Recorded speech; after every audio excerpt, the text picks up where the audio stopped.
ಎಲ್ಲ ವಿದ್ಯಾರ್ಥಿಗಳಿಗೆ ಹೇಳುವುದೇನೆಂದರೆ, ಒಂದು ಪ್ರಶ್ನೆ ಕೇಳಿದ ತಕ್ಷಣ ಅದರ ಅರ್ಥ ಬರೀರಿ. ಆಮೇಲೆ ಏನಿದಿಲ್ಲ ಪಾಯಿಂಟ್ಸ್ಗಳು ಹಾಕಿರಿ, ಆಯಿತಾ. ಪಾಯಿಂಟ್ಸ್ ಹಾಕಿ ಒಂದೊಂದು ಎಕ್ಸ್ಪ್ಲೇಷನ್ ಮಾಡಿರಿ. ಇಲ್ಲಾಂದರೆ ಅದರ ಅರ್ಥ ಬರೆದ ತಕ್ಷಣ ಒಂದು ಪಾಯಿಂಟ್ಸ್ ಹಾಕಿ ಆನ್ಸರ್ ಮಾಡಿರಿ, ಆಯಿತಾ. ಯಾಕೆಂದರೆ ಪಾಯಿಂಟ್ಸ್ ಬಹಳ ಇಂಪಾರ್ಟೆಂಟ್ ಆಗಿರುತ್ತೆ ಬಿಸ್ನೆಸ್ ಸ್ಟಡೀಸ್ನಲ್ಲಿ. 4 ಅಂಕದ ಪ್ರಶ್ನೆಯಲ್ಲಿ ಮತ್ತು 8 ಅಂಕದ ಪ್ರಶ್ನೆಯಲ್ಲಿ ಬರೆಯುವಾಗ ಎಲ್ಲ ವಿದ್ಯಾರ್ಥಿಗಳು ಗೊತ್ತಾಯ್ತಾ. ಹಲೋ ಹಾಯ್ ಸ್ನೇಹಿತರೆ, ಸೆಕೆಂಡ್ PUC ವ್ಯವಹಾರ ಅಧ್ಯಯನ ಬಿಸ್ನೆಸ್ ಸ್ಟಡೀಸ್ ನಾವು ಇಂಪಾರ್ಟೆಂಟ್ ಕ್ವಶನ್ಸ್ಗಳು ನೋಡ್ತಾ ಇದ್ದೇವೆ. 2 ಅಂಕದ ಪ್ರಶ್ನೆ ಮತ್ತು 4 ಅಂಕದ ಪ್ರಶ್ನೆ ಮತ್ತು 8 ಅಂಕದ ಪ್ರಶ್ನೆ ಮತ್ತು MCQ question, fill in the blanks ಮತ್ತು match the following questions. Both medium ಎಲ್ಲ ವಿದ್ಯಾರ್ಥಿಗಳಿಗೆ ET ಔಟ್ ಆಫ್ ET ಈ ಒಂದು ವಿಡಿಯೋ ಮಾಡ್ತಾ ಇದ್ದೇನೆ, ಆಯಿತಾ. ಡೆಫಿನೆಟ್ಲಿ ನಿಮಗೆ ಫೈನಲ್ ಎಕ್ಸಾಮ್ನಲ್ಲಿ ಇಲ್ಲಿ ನಾವು ಏನು ಡಿಸ್ಕಷನ್ ಮಾಡ್ತಾ ಇದ್ದಿಲ್ಲ ಕ್ವಶನ್ಸ್ಗಳು ನೇರವಾಗಿ ನಿಮಗೆ ರಿಪೀಟ್ ಆಗಿ ನೋಡೋಕ್ಕೆ ಸಿಗುತ್ತೆ ಫೈನಲ್ ಎಕ್ಸಾಮ್ನಲ್ಲಿ, ಆಯಿತಾ. ಸೊ ಡೆಫಿನೆಟ್ಲಿ ಈ ಕ್ವಶನ್ಸ್ಗಳು ನಿಮಗೆ ಬಂದೇ ಬರುತ್ತೆ. ಅದು 4 ಅಂಕದ ಪ್ರಶ್ನೆಯಲ್ಲಿ ಆಗಿರ್ಬೋದು, 8 ಅಂಕದ ಪ್ರಶ್ನೆಯಲ್ಲಿ ಆಗಿರ್ಬೋದು ಮತ್ತು 2 ಅಂಕದ ಪ್ರಶ್ನೆಯಲ್ಲಿ ಆಗಿರ್ಬೋದು. ನಿಮಗೆ even MCQ questions, fill in the blanks, match the following question ಮತ್ತು one word question. Both medium ಎಲ್ಲ ವಿದ್ಯಾರ್ಥಿಗಳಿಗೆ ಇಲ್ಲಿ ಆನ್ಸರ್ ವಿತ್ ನಾನು ನಿಮಗೆ ಹೇಳಿದ್ದೇನೆ. ಈ ಒಂದು PDF ನಿಮಗೆ ಬೇಕಂದರೆ ಕೆಳಗಡೆ ಕಮೆಂಟ್ ಬಾಕ್ಸ್ನಲ್ಲಿ PDF ಲಿಂಕ್ ಕೊಟ್ಟಿರ್ತೀನಿ, ಎಲ್ಲ ವಿದ್ಯಾರ್ಥಿಗಳು PDF ಡೌನ್ಲೋಡ್ ಮಾಡ್ಕೋಬಹುದು, ಆಯಿತಾ. ಸೊ ಮೊದಲನೇದಾಗಿ ಇಲ್ಲಿ ನಾನು ಏನು ಇಂಪಾರ್ಟೆಂಟ್ ಕ್ವಶನ್ಸ್ಗಳು ಹೇಳ್ತಾ ಇದ್ದೇನಲ್ಲ 2 ಅಂಕದ ಪ್ರಶ್ನೆಯಲ್ಲಿ ಮತ್ತು MCQ question, fill in the blanks revision ಆಗುತ್ತೆ. ಎಲ್ಲ ವಿದ್ಯಾರ್ಥಿಗಳು ಸ್ಕಿಪ್ ಮಾಡೋಕ್ಕೆ ಹೋಗ್ಬೇಡ್ರಿ, ಪೂರ್ತಿ ವಿಡಿಯೋ ನೋಡಿ. ನೀವು ಹೇಗಾದರೂ ಇವಾಗ ಅಭ್ಯಾಸ ಮಾಡ್ತಾ ಇದ್ದಾರಲ್ಲ, ಸೊ ಬಿಸ್ನೆಸ್ ಸ್ಟಡೀಸ್ಗೆ ಇವಾಗ ನೀವು ಅಭ್ಯಾಸ ಮಾಡ್ತಾ ಇದ್ದಾರೆ ಅಂತಲೇ ಈ ಒಂದು ವಿಡಿಯೋ ಪೂರ್ತಿ ಕೊನೆವರೆಗೆ ನೋಡಿ, ನಿಮಗೆ ಯೂಸ್ ಆಗುತ್ತೆ ಡೆಫಿನೆಟ್ಲಿ. 2026 ವಾರ್ಷಿಕ ಪರೀಕ್ಷೆಯಲ್ಲಿ ನಿಮಗೆ ನೋಡಿ. ಇನ್ನೊಂದು ಹೇಳ್ತೀನಿ, ನೀವು ಎಷ್ಟು ಇವಾಗ ಕ್ವಶನ್ಸ್ಗಳು ಪದೇ ನೋಡ್ತಿರಲ್ಲ, ಎಷ್ಟು ಕ್ವಶನ್ಸ್ಗಳು ನೀವು ನೋಡ್ತಾ ಇರ್ತಿರಲ್ಲ ಪದೇ ಆ ಡೆಫಿನೆಟ್ಲಿ ಆ ಕ್ವಶನ್ಸ್ಗಳು ನಿಮಗೆ ವಾರ್ಷಿಕ ಪರೀಕ್ಷೆಯಲ್ಲಿ ಕೇಳಿದರೆ ಎಲ್ಲಿ ನಾನು ಇದು ನೋಡಿದ್ದೆ ಕ್ವಶನ್ಸ್, ಆಯಿತಾ. ಈ ಒಂದು ಪ್ರಶ್ನೆಗೆ ಇದೇ ಆಪ್ಷನ್ ಅಂತ ನಿಮಗೆ ನೆನಪಿನಲ್ಲಿ ಬಂದೇ ಬರುತ್ತೆ. ಸೊ ಅದಕ್ಕೆ ಸ್ಟಡಿ ಇಂಪಾರ್ಟೆಂಟ್ ಆಗಿರುತ್ತೆ. ನಾನು ಇಲ್ಲಿ ಏನು ET ಔಟ್ ಆಫ್ ET ವಿಡಿಯೋನಲ್ಲಿ ಕವರ್ ಮಾಡ್ತಾ ಇದ್ದೀನಲ್ಲ, ಎಲ್ಲ ಸಬ್ಜೆಕ್ಟಿಗೆ ಸಂಬಂಧಪಟ್ಟಂತೆ ವಿಡಿಯೋಗಳು ನೋಡ್ತಾ ಇರಿ. ಆಲ್ರೆಡಿ ನಾನು ಕನ್ನಡ ಸಬ್ಜೆಕ್ಟ್ ಮೇಲೆ ಮಾಡಿದ್ದೇನೆ, ಅದೇ ರೀತಿ ಇಂಗ್ಲೀಷ್ ವಿಷಯ ಮೇಲೆ ಮಾಡಿದ್ದೇನೆ, ಅದೇ ರೀತಿ ಎಕನಾಮಿಕ್ಸ್ ವಿಷಯ ಮೇಲೆ ಮಾಡಿದ್ದೇನೆ, ಇತಿಹಾಸ ವಿಷಯ ಮೇಲೆ ಮಾಡಿದ್ದೇನೆ, ಅದೇ ರೀತಿ ಪೊಲಿಟಿಕಲ್ ಸೈನ್ಸ್ ವಿಷಯ ಮೇಲೆ ಮಾಡಿದ್ದೇನೆ. ಇದು ಬಿಸ್ನೆಸ್ ಸ್ಟಡೀಸ್ ಮೇಲೆ ಮಾಡಿದ್ದೇನೆ ಇವಾಗ, ಆಯಿತಾ. ಮತ್ತು ಸೋಷಾಲಜಿ ಆಗಿರ್ಬೋದು, ಜಿಯೋಗ್ರಫಿ ಮತ್ತು ಎಜುಕೇಷನ್ ಸಬ್ಜೆಕ್ಟ್ ಮತ್ತು ಕಂಪ್ಯೂಟರ್ ಸೈನ್ಸ್ ಮತ್ತು ಬೇರೆ ಸಬ್ಜೆಕ್ಟ್ಗಳು ವಿಡಿಯೋಗಳು ಮಾಡಿ ಹಾಕ್ತೀನಿ, ಡೋಂಟ್ ವರಿ, ಆಯಿತಾ. ಸೊ ಚಾನಲ್ಗೆ ಯಾರು ಸಬ್ಸ್ಕ್ರೈಬ್ ಆಗಿಲ್ಲ ಅಂದರೆ ಚಾನಲ್ಗೆ ಸಬ್ಸ್ಕ್ರೈಬ್ ಆಗಿರಿ, ಹಾಗೆ ಮೇಲೆ ಕ್ಲಿಕ್ ಮಾಡಿ ಪ್ರತಿಯೊಂದು ನೋಡಿ ನಿಮಗೆ ತಪ್ಪದೇ ಬರುತ್ತೆ. ಸೊ ಇಲ್ಲಿ 2026 ಬಿಸ್ನೆಸ್ ಸ್ಟಡೀಸ್ ಮೊದಲನೇದಾಗಿ ನಾವು ಬ್ಲೂ ಪ್ರಿಂಟ್ ನೋಡೋಣ, ಯಾವ ಅಧ್ಯಾಯ ಮೇಲೆ ನಿಮಗೆ ಎಷ್ಟೆಷ್ಟು ಮಾರ್ಕ್ಸ್ಗಳು ಕೇಳಲಾಗೋದು ಅಂತ. ಸೊ ಇಲ್ಲಿ ನೋಡಿ, ಇಲ್ಲಿ ಕನ್ನಡ ಮೀಡಿಯಮ್ ಇದೆ, ಇಲ್ಲಿ ಇಂಗ್ಲೀಷ್ ಮೀಡಿಯಮ್ ಇದೆ, ಆಯಿತಾ. ಸೊ ಇಲ್ಲಿ ನೋಡಿ, ಇವಾಗ ನಿರ್ವಹಣೆಯ ಸ್ವರೂಪ ಮತ್ತು ಮಹತ್ವ 1ನೇ ಅಧ್ಯಾಯದಲ್ಲಿ ನಿಮಗೆ 1 ಅಂಕದ ಪ್ರಶ್ನೆ 2 ಕೇಳಲಾಗುವುದು ಮತ್ತು 2 ಅಂಕದ ಒಂದು ಪ್ರಶ್ನೆ ಮತ್ತು 8 ಅಂಕದ ಒಂದು ಪ್ರಶ್ನೆ, ಆಯಿತಾ. 8 ಅಂಕದ ಒಂದು ಪ್ರಶ್ನೆಯಲ್ಲಿ ಯಾವುದು ಇದರೊಳಗೆ ಇಂಪಾರ್ಟೆಂಟ್, ನಿರ್ವಹಣೆಯ ಗುಣಲಕ್ಷಣಗಳನ್ನು ವಿವರಿಸಿ ಪ್ರಶ್ನೆ ಆಗಿರ್ಬೋದು, ಮತ್ತು ನಿರ್ವಹಣೆಯ ನಿರಂತರ ಕಾರ್ಯಾಚರಣೆ ಆಗಿದೆ ಅಂತ ಪ್ರಶ್ನೆ ಇದೆಯಲ್ಲ, ಅದರೊಳಗೆ ಯೋಜಿಸುವಿಕೆ, ಸಂಘಟಿಸುವಿಕೆ, ನಿಯಂತ್ರಿಸುವಿಕೆ, ಅವೆಲ್ಲ ನಿರ್ದೇಶಿಸುವಿಕೆ ಪಾಯಿಂಟ್ಸ್ಗಳು ಹಾಕಿ ನೀವು ಬರೀಬೇಕಾಗಿರುತ್ತೆ ಆ ಒಂದು ಪ್ರಶ್ನೆ, ಆಯಿತಾ. ಸೊ ಸಮನ್ವಯತೆಯನ್ನು ವ್ಯಾಖ್ಯಾನಿಸಿ ಮತ್ತು ಸಮನ್ವಯತೆಯ ಗುಣಲಕ್ಷಣಗಳನ್ನು ಕೇಳಬಹುದು. ಸೊ ನೋಡ್ಕೊಳ್ಳಿ ಎಲ್ಲ ವಿದ್ಯಾರ್ಥಿಗಳು, ಆಯಿತಾ. ಸೊ ಇವಾಗ 2ನೇ ಅಧ್ಯಾಯ ನಿರ್ವಹಣೆಯ ತತ್ವಗಳು, ಆಯಿತಾ. ನಿರ್ವಹಣೆಯ ತತ್ವಗಳು ಈ ಒಂದು ಅಧ್ಯಾಯದಲ್ಲಿ ನಿಮಗೆ, ಆಯಿತಾ. ಇಲ್ಲಿ ನೋಡಿ, ಪ್ರಿನ್ಸಿಪಲ್ಸ್ ಆಫ್ ಮ್ಯಾನೇಜ್ಮೆಂಟ್ ಅಧ್ಯಾಯದಲ್ಲಿ ನಿಮಗೆ ಎಷ್ಟು 8 ಅಂಕಗಳು ಕೇಳಲಾಗುವುದು. 1 ಅಂಕದ ಪ್ರಶ್ನೆ 2, 1 ಅಂಕದ ಪ್ರಶ್ನೆ 2, 2 ಅಂಕದ ಒಂದು ಪ್ರಶ್ನೆ ಮತ್ತು 4 ಅಂಕದ ಒಂದು ಪ್ರಶ್ನೆ ಇಲ್ಲಿ ಕೇಳಲಾಗುವುದು. ಇಲ್ಲಿ 4 ಅಂಕದ ಒಂದು ಪ್ರಶ್ನೆ ಯಾವುದು, FW ಟೇಲರ್ ಅವರು ನೀಡಿದ ವೈಜ್ಞಾನಿಕ ನಿರ್ವಹಣೆಯ ತತ್ವಗಳು. ಆ ಒಂದು ಪ್ರಶ್ನೆ ನಿಮಗೆ 4 ಅಂಕದ ಪ್ರಶ್ನೆಯಲ್ಲಿ ಇಂಪಾರ್ಟೆಂಟ್ ಆಗಿರುತ್ತೆ ಮತ್ತು ಆ ಒಂದು ಪ್ರಶ್ನೆ ಇಲ್ಲಿ ನಾವು ಡಿಸ್ಕಷನ್ ಮಾಡೋಣ, ವೇಟ್ ಮಾಡಿ. ಸೊ 4 ಅಂಕದ ಪ್ರಶ್ನೆಯಲ್ಲಿ ಮತ್ತು 8 ಅಂಕದ ಪ್ರಶ್ನೆಯಲ್ಲಿ ಯಾವ ಕ್ವಶನ್ಸ್ ನಿಮಗೆ ಬರುತ್ತೆ ಅಂತ ಇಲ್ಲಿ ವೇಟ್ ಮಾಡಿ. ಮೊದಲನೇದಾಗಿ ನಾವು ಬ್ಲೂ ಪ್ರಿಂಟ್ನಲ್ಲಿ ನೋಡೋಣ, ಯಾವ ಅಧ್ಯಾಯದಲ್ಲಿ ನಿಮಗೆ 4 ಮಾರ್ಕ್ಸ್ ಮತ್ತು 2 ಮಾರ್ಕ್ಸ್ ಮತ್ತು 8 ಮಾರ್ಕ್ಸ್ ಕ್ವಶನ್ಸ್ಗಳು ಕೇಳ್ತಾ ಇದ್ದಾರೆ. ಅದರ ಮೇಲೆ ಅಲ್ಲಿ ನಾನು ಇಂಪಾರ್ಟೆಂಟ್ ಕ್ವಶನ್ಸ್ ಇಲ್ಲಿ ಮುಂದೆ ಹೇಳಿದ್ದೇನೆ, ವೇಟ್ ಮಾಡಿ. ವ್ಯವಹಾರ ಪರಿಸರ ಅಧ್ಯಾಯ ಮೇಲೆ ನಿಮಗೆ ಹಾಟ್ ಕ್ವಶನ್ ಅಂತೂ ಇದ್ದೇ ಇರುತ್ತೆ. ಹಾಟ್ ಕ್ವಶನ್ ಅಂದರೆ higher oriented think skill base ಮೇಲೆ ನಿಮಗೆ ಕ್ವಶನ್ಸ್ ಇದ್ದೇ ಇರುತ್ತೆ, ಅಂದರೆ ಹಾಟ್ ಕ್ವಶನ್ ಅಂತ ನಾವು ಕರಿತೀವಿ. 5 ಲೈನ್ ಅಥವಾ 4 ಲೈನಲ್ಲಿ ನಿಮಗೆ ಕ್ವಶನ್ ಇರುತ್ತೆ, ಅದಕ್ಕೆ ಆಪ್ಷನ್ಸ್ಗಳು ಕೊಟ್ಟಿರ್ತಾರೆ, ನೀವು ಅರ್ಥ ಮಾಡ್ಕೊಂಡು ಆನ್ಸರ್ ಮಾಡಬೇಕಾಗಿರುತ್ತೆ. ಆ ಪ್ರಶ್ನೆ ಕೂಡ ಇಲ್ಲಿ ನಾನು ನಿಮಗೆ ತಿಳಿಸ್ಕೊಡ್ತೀನಿ, ವೇಟ್ ಮಾಡಿ. ಅದೇ ರೀತಿ ಯೋಜಿಸುವಿಕೆ ಅಧ್ಯಾಯದಲ್ಲಿ ನೋಡಿ, ವ್ಯವಹಾರ ಪರಿಸರ ಅಧ್ಯಾಯದಲ್ಲಿ ನಿಮಗೆ 9 ಅಂಕಗಳು ಕೇಳಲಾಗೋದು. 1 ಅಂಕದ ಒಂದು ಪ್ರಶ್ನೆ ಮತ್ತು ಇಲ್ಲಿ ನೋಡಿ ಹಾಟ್ ಕ್ವಶನ್ 4 ಅಂಕದ ಪ್ರಶ್ನೆಯಲ್ಲಿ 2 ಹಾಟ್ ಕ್ವಶನ್ ಕೇಳ್ಬೋದು, ಇಲ್ಲಾಂದರೆ 4 ಅಂಕದ ಪ್ರಶ್ನೆಯಲ್ಲಿ ನಾರ್ಮಲ್ ಒಂದು ಕ್ವಶನ್ ಕೇಳ್ಬೋದು, ಇಲ್ಲ ಒಂದು ಹಾಟ್ ಕ್ವಶನ್, ಈ ರೀತಿ ಇರುತ್ತೆ.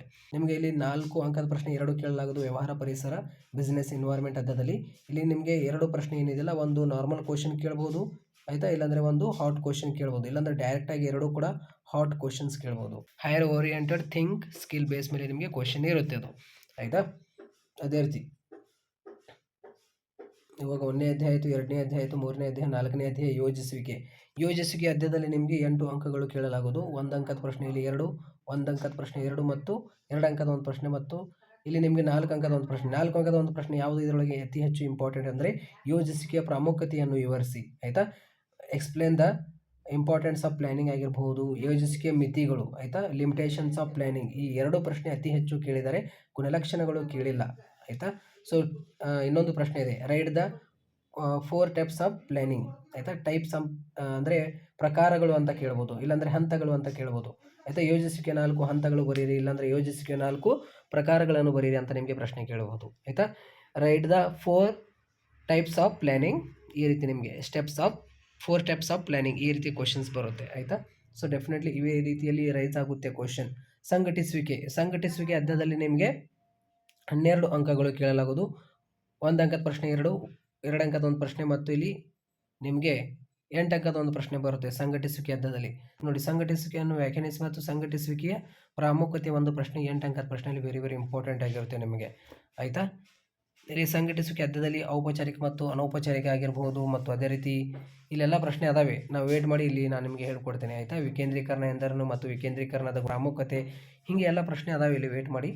ಸಿಬ್ಬಂದಿ ನಿರ್ವಹಣೆ ಅಂದರೆ ಸಿಬ್ಬಂದಿ ನಿರ್ವಹಣೆಯಲ್ಲಿ ಬಳಸಲಾಗುವ 8 ಪ್ರಕಾರದ ಪರೀಕ್ಷೆಗಳು ಅಂತ ನಿಮಗೆ ಪ್ರಶ್ನೆ ಕೇಳ್ಬೋದು, ವೆರಿ ಇಂಪಾರ್ಟೆಂಟ್ ಆಗಿರುತ್ತೆ. ಇಲ್ಲಿ 16 ಅಂಕಗಳು ಕೇಳಲಾಗೋದು ಆಯಿತಾ. 1 ಅಂಕದ ಪ್ರಶ್ನೆ 2, ಅದೇ ರೀತಿ 2 ಅಂಕದ ಒಂದು ಪ್ರಶ್ನೆ ಮತ್ತು 4 ಅಂಕದ ಒಂದು ಪ್ರಶ್ನೆ ಮತ್ತು 8 ಅಂಕದ ಒಂದು ಪ್ರಶ್ನೆ ಇಲ್ಲಿ ಕೇಳಲಾಗೋದು ಆಯಿತಾ.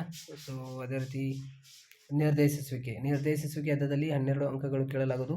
1 ಅಂಕದ ಪ್ರಶ್ನೆ 2 ಅಂಕದ ಒಂದು ಪ್ರಶ್ನೆ ಮತ್ತು ಇಲ್ಲಿ ನಿಮಗೆ 8 ಅಂಕದ ಒಂದು ಪ್ರಶ್ನೆ ಆಯಿತಾ.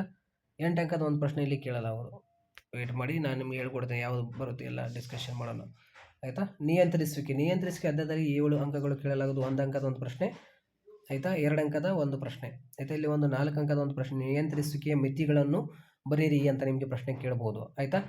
Right the limitations of controlling ಅಂತ ನಿಮಗೆ ಪ್ರಶ್ನೆ ವೆರಿ ಇಂಪಾರ್ಟೆಂಟ್ ಆಗಿರುತ್ತೆ. ಮತ್ತು ಟೆಕ್ನಿಕ್ಸ್ ಆಫ್ ಕಂಟ್ರೋಲಿಂಗ್ ಪ್ರಶ್ನೆ ಇದೆ, ಅಲ್ಲಿ ಮುಂದೆ ನಾನು ಎಕ್ಸ್ಪ್ಲೇಷನ್ ಮಾಡ್ತೀನಿ, ವೇಟ್ ಮಾಡಿ ಆಯಿತಾ. ಅದೇ ರೀತಿ ಹಣಕಾಸಿನ ನಿರ್ವಹಣೆ 9ನೇ ಅಧ್ಯಾಯದಲ್ಲಿ ನಿಮಗೆ ಆಯಿತಾ 8 ಅಂಕಗಳು ಕೇಳಲಾಗುವುದು. 1 ಅಂಕದ ಪ್ರಶ್ನೆ 2 ಅಂಕದ ಒಂದು ಪ್ರಶ್ನೆ ಮತ್ತು ಇಲ್ಲಿ 4 ಅಂಕದ ಒಂದು ಪ್ರಶ್ನೆ ಕೇಳಲಾಗುವುದು ಆಯಿತಾ. ಮಾರಾಟ ಪ್ರಕ್ರಿಯೆ ಈ ಒಂದು ಅಧ್ಯಾಯದಲ್ಲಿ 21 ಅಂಕಗಳು ಕೇಳಲಾಗುವುದು. ಮಾರಾಟ ಪ್ರಕ್ರಿಯೆ ಅಧ್ಯಾಯದಲ್ಲಿ ಇಲ್ಲಿ ನಿಮಗೆ 4 ಅಂಕದ ಪ್ರಶ್ನೆ 2 ಬರುತ್ತೆ. ಮಾರಾಟ ಪ್ರಕ್ರಿಯೆ ಅಧ್ಯಾಯದಲ್ಲಿ ನಿಮಗೆ ಎಷ್ಟು 21 ಅಂಕಗಳು ಏನು ಕೇಳ್ತಾರಲ್ಲ, ಸೊ 4 ಅಂಕದ ಪ್ರಶ್ನೆಯಲ್ಲಿ 2 ಯಾವುದು ಬರುತ್ತೆ ಇಲ್ಲಿ ನಾವು ನೋಡೋಣ ಆಯಿತಾ. ಇಲ್ಲಿ ನಾನು ನಿಮಗೆ ಹೇಳ್ತೇನೆ, ಅಂದರೆ ಉತ್ಪನ್ನ ಮೇಲೆ ನಿಮಗೆ ಪ್ರಶ್ನೆ ಕೇಳ್ತಾರೆ ಮತ್ತು ಮಾರಾಟ ಪ್ರಕ್ರಿಯೆಯ ಮಿಶ್ರಣ ಒಂದು ಪ್ರಶ್ನೆ ಇರುತ್ತೆ, ವೇಟ್ ಮಾಡಿ ನಾನು ನಿಮಗೆ ಹೇಳ್ಕೊಡ್ತೀನಿ. 1 ಅಂಕದ ಪ್ರಶ್ನೆಯಲ್ಲಿ 3 ಕೇಳಲಾಗುವುದು, 2 ಅಂಕದ ಒಂದು ಪ್ರಶ್ನೆ ಮತ್ತು ಇಲ್ಲಿ 4 ಅಂಕದ ಪ್ರಶ್ನೆ 2 ಮತ್ತು 8 ಅಂಕದ ಒಂದು ಪ್ರಶ್ನೆ, ಇಲ್ಲಿ ಯಾವುದೋ ಒಂದು 8 ಅಂಕದ ಒಂದು ಪ್ರಶ್ನೆ ಕೇಳಬಹುದು. ನೋಡಿ, ವೈಯಕ್ತಿಕ ಮತ್ತು ಜಾಹೀರಾತು ನಡುವಿನ ವ್ಯತ್ಯಾಸ ನಿಮಗೆ ಕೇಳಬಹುದು. ಸೊ ಹಿಂಗೆ ಇಂಪಾರ್ಟೆಂಟ್ ಆಗಿರುತ್ತೆ. ಗ್ರಾಹಕ ರಕ್ಷಣೆ ಅಧ್ಯಾಯದಲ್ಲಿ ನಿಮಗೆ 4 ಅಂಕದ ಒಂದು ಪ್ರಶ್ನೆ ಇದ್ದೇ ಇರುತ್ತೆ ಆಯಿತಾ. 2 ಅಂಕದ ಒಂದು ಪ್ರಶ್ನೆ ಮತ್ತು 1 ಅಂಕದ ಒಂದು ಪ್ರಶ್ನೆ, ಟೋಟಲ್ ಆಗಿ ಇಲ್ಲಿ ಈ ಒಂದು ಅಧ್ಯಾಯದಲ್ಲಿ ನಿಮಗೆ 7 ಅಂಕಗಳು ಕೇಳಲಾಗೋದು ಆಯಿತಾ. ಸೊ 7 ಅಂಕಗಳು ಕೇಳಲಾಗೋದಲ್ಲ, ಯಾವುದೋ ಒಂದು ಪ್ರಶ್ನೆ ಬರುತ್ತೆ ಇದರೊಳಗೆ. ಗ್ರಾಹಕ ರಕ್ಷಣೆ ಅಧ್ಯಾಯದಲ್ಲಿ ಗ್ರಾಹಕರ ಯಾವುದಾದ್ರೂ 4 ಹಕ್ಕುಗಳನ್ನು ಬರೀರಿ ಅಂತ ನಿಮಗೆ ಪ್ರಶ್ನೆ ಕೇಳಬಹುದು, ವೆರಿ ಇಂಪಾರ್ಟೆಂಟ್ ಆಗಿರುತ್ತೆ. ಎನಿ 4 ರೈಟ್ಸ್ ಆಫ್ ಕನ್ಸ್ಯೂಮರ್ ಪ್ರಶ್ನೆ ವೆರಿ ಇಂಪಾರ್ಟೆಂಟ್ ಆಗಿರುತ್ತೆ. ಸೊ ಯಾವ ಅಧ್ಯಾಯ ಮೇಲೆ ನಿಮಗೆ ಎಷ್ಟೆಷ್ಟು ಮಾರ್ಕ್ಸ್ಗಳು ಕೇಳಲಾಗುವುದು ಅಂತ ಇಲ್ಲಿ ಎಕ್ಸ್ಪ್ಲೇಷನ್ ಮಾಡಿದ್ದೇನೆ. ಬನ್ನಿ ಇವಾಗ 4 ಮಾರ್ಕ್ಸ್ನಲ್ಲಿ ಮತ್ತು 2 ಮಾರ್ಕ್ಸ್ನಲ್ಲಿ ಮತ್ತು 8 ಮಾರ್ಕ್ಸ್ ಕ್ವಶನ್ ನಾವು ನೋಡೋಣ. ಮೊದಲಿಗಾಗಿ 2 ಮಾರ್ಕ್ಸ್ ನೋಡೋಣ, ಆಮೇಲೆ 4 ಮಾರ್ಕ್ಸ್ ಮತ್ತು 8 ಮಾರ್ಕ್ಸ್ ಕ್ವಶನ್ ನೋಡೋಣ. 2 ಮಾರ್ಕ್ಸ್ನಲ್ಲಿ ನಾನು ಇಲ್ಲಿ ಏನು ಕ್ವಶನ್ಸ್ಗಳು ಎಕ್ಸ್ಪ್ಲೇಷನ್ ಮಾಡ್ತಾ ಇದ್ದೇನೆಲ್ಲ ಬೋತ್ ಮೇಡಮ್ ಎಲ್ಲ ವಿದ್ಯಾರ್ಥಿಗಳಿಗೆ ವಿತ್ ಆನ್ಸರ್ ಮುಖಾಂತರ ಇದೆ. ಕೆಳಗಡೆ ಕಮೆಂಟ್ ಬಾಕ್ಸ್ನಲ್ಲಿ PDF ಲಿಂಕ್ ಇರುತ್ತೆ, ಜಸ್ಟ್ ನೋಡಿ. ಎಲ್ಲ ವಿದ್ಯಾರ್ಥಿಗಳಿಗೆ ಹೇಳೋದೇನೆಂದರೆ 4 ಮಾರ್ಕ್ಸ್ನಲ್ಲಿ ಮತ್ತು 8 ಮಾರ್ಕ್ಸ್ನಲ್ಲಿ ಬರೆಯುವಾಗ ಪಾಯಿಂಟ್ಸ್ಗಳು ಹಾಕಿ ಬರೀಬೇಕಾಗುತ್ತೆ. ನಿಮಗೆ ಜಸ್ಟ್ ಕ್ವಶನ್ಸ್ಗಳು ಕೊಟ್ಟರೆ ನೀವು ನೆಟ್ನಲ್ಲಿ ಹೋಗಿ ಆನ್ಸರ್ ನೋಡ್ಕೋಬೋದು. ಆನ್ಸರ್ ನಿಮಗೆ ChatGPTನಲ್ಲಿ ಕೂಡ ಸಿಗುತ್ತೆ ಆಯಿತಾ. So don't worry.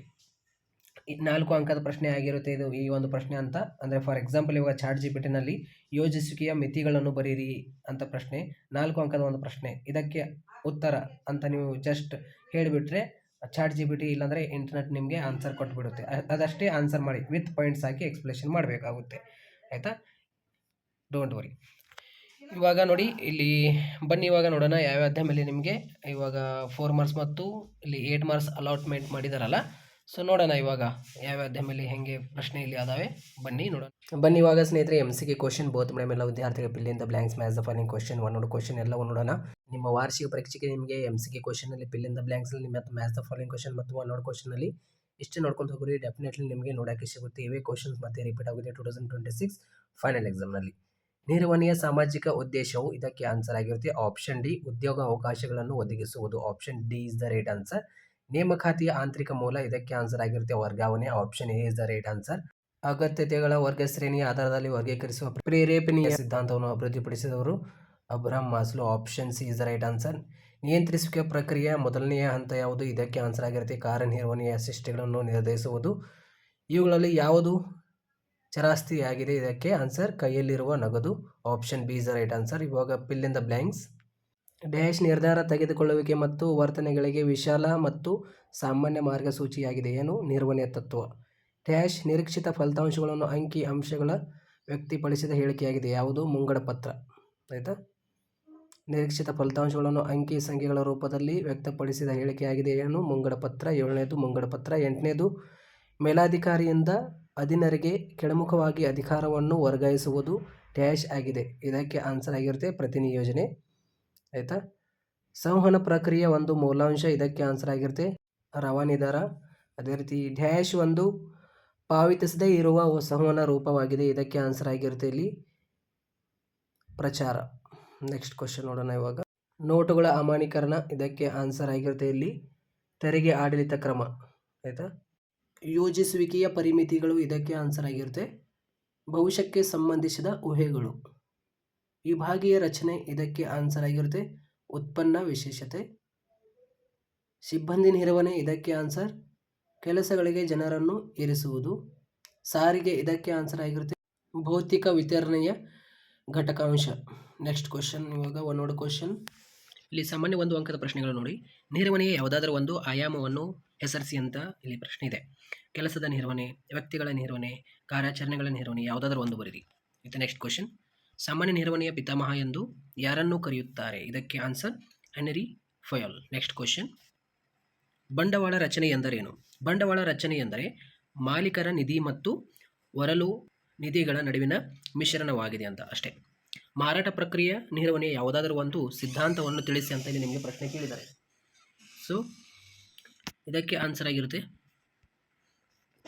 ಉತ್ಪಾದನಾ ಪರಿಕಲ್ಪನೆ, ಉತ್ಪನ್ನದ ಪರಿಕಲ್ಪನೆ, ಮಾರುವಿಕೆ ಪರಿಕಲ್ಪನೆ, ಯಾವುದಾದ್ರೂ ಒಂದು ಬರೀರಿ. ಜಿಲ್ಲಾ ಬಳಕೆದಾರರ ಕುಂದುಕೊರತೆಗಳ ಪರಿಹಾರ ಆಯೋಗದಲ್ಲಿ ಕೋರಬಹುದಾದ ಹಣಕಾಸಿನ ಮಿತಿ ಎಷ್ಟು ಅಂತ ಇಲ್ಲಿ ನಿಮಗೆ ಪ್ರಶ್ನೆ ಕೇಳಿದ್ದಾರೆ. 2019 ಕಾಯ್ದೆ ಪ್ರಕಾರ ಅಥವಾ ರೂಪಾಯಿ 1 ಕೋಟಿವರೆಗೆ ಅಥವಾ 2021 ತಿದ್ದುಪಡಿ ಪ್ರಕಾರ 50 ಲಕ್ಷವರೆಗೆ ಯಾವುದಾದ್ರೂ ಒಂದು ಬರೀಬೇಕಾಗುತ್ತೆ. ಇಂಗ್ಲೀಷ್ ಮೀಡಿಯಂ ಎಲ್ಲ ವಿದ್ಯಾರ್ಥಿಗಳು ನೋಡಿ. ಇಲ್ಲಿ ನೋಡಿ ಈ 2 ಅಂಕದ ಪ್ರಶ್ನೆಯಲ್ಲಿ ಇವೇ ಟೈಪ್ನಲ್ಲಿ ನಿಮಗೆ ಕ್ವಶನ್ಸ್ ಕೇಳ್ತಾರೆ. 2 ಅಂಕದ ಪ್ರಶ್ನೆಯಲ್ಲಿ ಇಲ್ಲಿ ಯಾವ ರೀತಿಯಲ್ಲಿ ಕ್ವಶನ್ಸ್ ಕೇಳಿದ್ದಾರೆ ನೋಡಿ. ಆಯಿತಾ? ಸೊ ಇವೇ ನಿಮಗೆ ಮೇನ್ ಕ್ವಶನ್ಸ್ಗಳಾಗಿರುತ್ತೆ 2 ಅಂಕದ ಪ್ರಶ್ನೆಯಲ್ಲಿ. ಬನ್ನಿ ಇವಾಗ ನಾವು ನೋಡೋಣ. ಇಲ್ಲಿ ನೋಡಿ FW ಟೇಲರ್ ಅವರು ಕೊಡುಗೆ ನೀಡಿದ ವೈಜ್ಞಾನಿಕ ನಿರ್ವಹಣೆಯ ತತ್ವಗಳನ್ನು ಸಂಕ್ಷಿಪ್ತವಾಗಿ ವಿವರಿಸಿ. 4 ಅಂಕದ ಪ್ರಶ್ನೆಯಲ್ಲಿ ವೆರಿ ಇಂಪಾರ್ಟೆಂಟ್ ಪ್ರಶ್ನೆ ಇದು. ಆಯಿತಾ? ನಾನು ನಿಮಗೆ ಇಲ್ಲಿ ಹೇಳ್ಕೊಡ್ತೀನಿ 4 ಅಂಕದ ಪ್ರಶ್ನೆಯಲ್ಲಿ. ಡೋಂಟ್ ವರಿ, ವೇಟ್ ಮಾಡಿ. Social object of management is providing employment opportunity. Internal source of recruitment is ಇದಕ್ಕೆ transfer. The motivation theory which classified needs in hierarchy developed by Abraham Maslow. The first step in controlling process is ಇದಕ್ಕೆ answer ಆಗಿರುತ್ತೆ setting performance standards. Option B is the right answer. Which of the following is current asset cash in hand. Option B is the right answer. ಅದೇ ರೀತಿ fill in the blanks. A dash is a board and general guidelines for decision making and behavior. ಇದಕ್ಕೆ answer ಆಗಿರುತ್ತೆ ಇಲ್ಲಿ principle. Dash is a statement of expected result expressed in numerical terms. ಇದಕ್ಕೆ answer ಆಗಿರುತ್ತೆ budget. The downward transfer of authority from supervisor to subordinate is dash. ಇದಕ್ಕೆ delegation. ಆಪ್ಷನಲ್ಲಿ ಮೇಲ್ಗಡೆ ಕೊಟ್ಟಿದ್ದೇನೆ. An element of communication process is sender. Dash is an unpaid form of communication. ಇದಕ್ಕೆ publicity. Demonetization ಇದಕ್ಕೆ answer ಆಗಿರುತ್ತೆ tax administration measure. Planning premises ಇದಕ್ಕೆ answer assumption about future. ಅದೇ ರೀತಿ ಡಿವಿಷನಲ್ ಸ್ಟ್ರಕ್ಚರ್ ಇದಕ್ಕೆ ಆನ್ಸರ್ ಆಗಿರುತ್ತೆ ಪ್ರಾಡಕ್ಟ್ ಸ್ಪೆಷಲೈಸೇಷನ್. ಸ್ಟಾಫಿಂಗ್ ಇದಕ್ಕೆ answer putting people to job. Transportation ಇದಕ್ಕೆ ಆನ್ಸರ್ ಆಗಿರುತ್ತೆ component of physical distribution. Name any one dimension of management. ಇದಕ್ಕೆ answer ಆಗಿರುತ್ತೆ management of work, management of people, management of operation, ಯಾವುದಾದ್ರೂ ಒಂದು ಬರಿಬೇಕಾಗಿರುತ್ತೆ any one. ಆಯಿತಾ? Who is called as the father of general management. ಇದಕ್ಕೆ Henri Fayol. What is the capital structure? ನೋಡಿ, capital structure refers to the mix between owners fund and borrowed funds. Next question, state any one philosophy of marketing management. ಇದಕ್ಕೆ answer ಆಗಿರುತ್ತೆ the production concept, the product concept, the selling concept, the marketing concept, ಯಾವುದಾದ್ರೂ ಒಂದು ಬರೀರಿ ಆಯಿತಾ. ಅದೇ ರೀತಿ next question, what is the monetary limit of claim in district consumer disputes redressal commission as per 2019 act up to 1 crore. Next question, ಮುಂದಿನ ಪ್ರಶ್ನೆ, ಈ ಕೆಳಗಿನವುಗಳಲ್ಲಿ ಯಾವುದು ನಿರ್ವಹಣೆಯ ಕಾರ್ಯವಲ್ಲ? ಸಹಕಾರ option C. Henri Fayol dash ಆಗಿದ್ದರು mining engineer. Option B is the right answer. ಈ ಕೆಳಗಿನವುಗಳಲ್ಲಿ ಯಾವುದು ಒಂದು ಯೋಜನೆ ವಿಧವಲ್ಲ? ಇದಕ್ಕೆ ಆನ್ಸರ್ ಸಮನ್ವಯತೆ. Option B is the right answer. ಈ ಸಂಘಟನೆಯ ರಚನೆಯಲ್ಲಿ ತಯಾರಾಗುವ ವಿವಿಧ ಉತ್ಪನ್ನಗಳ ಆಧಾರದ ಮೇಲೆ ಮಾನವ ಶಕ್ತಿಯನ್ನು ಗುಂಪು ಮಾಡಲಾಗಿದೆ. ವಿಭಾಗೀಯ ರಚನೆ. Option B is the right answer. ಮಾರುಕಟ್ಟೆಯಲ್ಲಿ ಯಾವುದೇ ಸಂಸ್ಥೆಯೊಂದರ ಯಶಸ್ಸಿಗೆ ಗ್ರಾಹಕರ ಅಗತ್ಯಗಳ ತೃಪ್ತಿಗಳ ಮೇಲಿರುವ ಗಮನವೇ ಕೀಲಿ ಕೈಯಾಗಿ ಇದು ಯಾವ ಮಾರಾಟ ಪ್ರಕ್ರಿಯೆ ನಿರ್ವಹಣೆ ಸಿದ್ಧಾಂತ ಎಂಬುದನ್ನು ಸೂಚಿಸುತ್ತದೆ? ಮಾರಾಟ ಪ್ರಕ್ರಿಯೆ ಪರಿಕಲ್ಪನೆ. Option C is the right answer. Next question, fill in the blanks. Dash ತತ್ವವು ಪ್ರತಿಯೊಂದಕ್ಕೂ ಒಂದು ಸ್ಥಳ ಇರಬೇಕು ಮತ್ತು ಪ್ರತಿಯೊಂದು ಅದರ ಸ್ಥಳದಲ್ಲಿರಬೇಕು ಎಂದು ಪ್ರತಿನಿಧಿಸುತ್ತದೆ. ಇದಕ್ಕೆ ಆನ್ಸರ್ ಆಗಿರುತ್ತೆ, ಇಲ್ಲಿ ನಿಮಗೆ ಮೇಲುಗಡೆ ಆಪ್ಷನ್ಸ್ಗಳು ಕೊಟ್ಟಿರ್ತಾರೆ. ಕ್ರಮ, ಡ್ಯಾಶ್ ಅನ್ನು ಒಂದು ಬಾರಿ ಕೈಗೊಳ್ಳುವ ಚಟುವಟಿಕೆಗಳ ಅಭಿವೃದ್ಧಿ ಪಡಿಸಲಾಗುತ್ತದೆ. ಏಕ ಬಳಕೆ ಯೋಜನೆ, ತರಬೇತಿ ಪಡೆಯುವುದನ್ನು ಒಂದು ಇಲಾಖೆಯಿಂದ ಇನ್ನೊಂದು ಇಲಾಖೆಗೆ ಬದಲಾಯಿಸುವುದನ್ನು ಡ್ಯಾಶ್ ಎನ್ನುವರು. ಇದಕ್ಕೆ ಆನ್ಸರ್ ಆಗಿರುತ್ತೆ, ಇಲ್ಲಿ ಆಪ್ಷನ್ಸ್ಗಳು ನಿಮಗೆ ಮೇಲುಗಡೆ ಕೊಟ್ಟಿದ್ದಾರೆ. ಕಾರ್ಯ ಆವರ್ತನ, ವ್ಯವಹಾರದ ಚಟುವಟಿಕೆಗಳನ್ನು ನಡೆಸಲು ಬೇಕಾಗಿರುವ ಹಣವನ್ನು ಡ್ಯಾಶ್ ಎಂದು ಕರೆಯುತ್ತೇವೆ, ವ್ಯವಹಾರದ ಹಣಕಾಸು. ನಮೂದಿತ ಬೆಲೆಗಿಂತ ಕಡಿಮೆ ಬೆಲೆಗೆ ಉತ್ಪನ್ನಗಳನ್ನು ನೀಡುವುದು. ಇದಕ್ಕೆ ಆನ್ಸರ್ ಆಗಿರುತ್ತೆ ಸೋಡಿ ನೀಡುವುದು ಅಂದರೆ ಡಿಸ್ಕೌಂಟ್. ಇವಾಗ ಮ್ಯಾಚ್ ದ ಫಾಲೋಯಿಂಗ್ ಕ್ವಶನ್, ಬಡ್ಡಿ ದರಗಳು, ಆರ್ಥಿಕ ಪರಿಸರ, ಉತ್ತರದಾಯಿತ್ವ. ಇದಕ್ಕೆ ಆನ್ಸರ್ ಅಂತಿಮ ಫಲಿತಾಂಶಕ್ಕೆ ಉತ್ತಮ ಹೇಳುವುದು. ನೇಮಕಾತಿ. ಇದಕ್ಕೆ ಆನ್ಸರ್ ಸಿಬ್ಬಂದಿ ನಿರ್ವಹಣೆಯ ಭಾಗ. ಯೋಜಿಸುವಿಕೆ ಮತ್ತು ನಿಯಂತ್ರಿಸುವಿಕೆ. ಇದಕ್ಕೆ ಆನ್ಸರ್ ನಿರ್ವಹಣೆಯ ಅವಳಿ ಕಾರ್ಯ. ಸ್ಥಳ. ಇದಕ್ಕೆ ಆನ್ಸರ್ ಮಾರಾಟ ಪ್ರಕ್ರಿಯೆ ಮಿಶ್ರಣ. ಬನ್ನಿ ಇವಾಗ ಒನ್ ವರ್ಡ್ ಕ್ವಶನ್ ನೋಡೋಣ. ಉನ್ನತ ಹಂತದ ನಿರ್ವಹಣೆಗೆ ಒಂದು ಉದಾಹರಣೆ ಕೊಡಿ. ಇದಕ್ಕೆ ಆನ್ಸರ್ ಆಗುತ್ತೆ ಅಧ್ಯಕ್ಷರು. ನೆಕ್ಸ್ಟ್ ಕ್ವಶನ್, ವರ್ಗಾವಣೆ ಎಂದರೇನು? ಉದ್ಯೋಗಿಯನ್ನು ಪ್ರಸ್ತುತ ಕಾರ್ಯನಿರ್ವಹಿಸುತ್ತಿರುವ ಒಂದು ಸ್ಥಳದಿಂದ ಮತ್ತೊಂದು ಸ್ಥಳಕ್ಕೆ ಆಯಿತಾ ಜವಾಬ್ದಾರಿ ಮತ್ತು ಸ್ಥಾನಮಾನದೊಂದಿಗೆ ಬದಲಾಯಿಸುವುದು.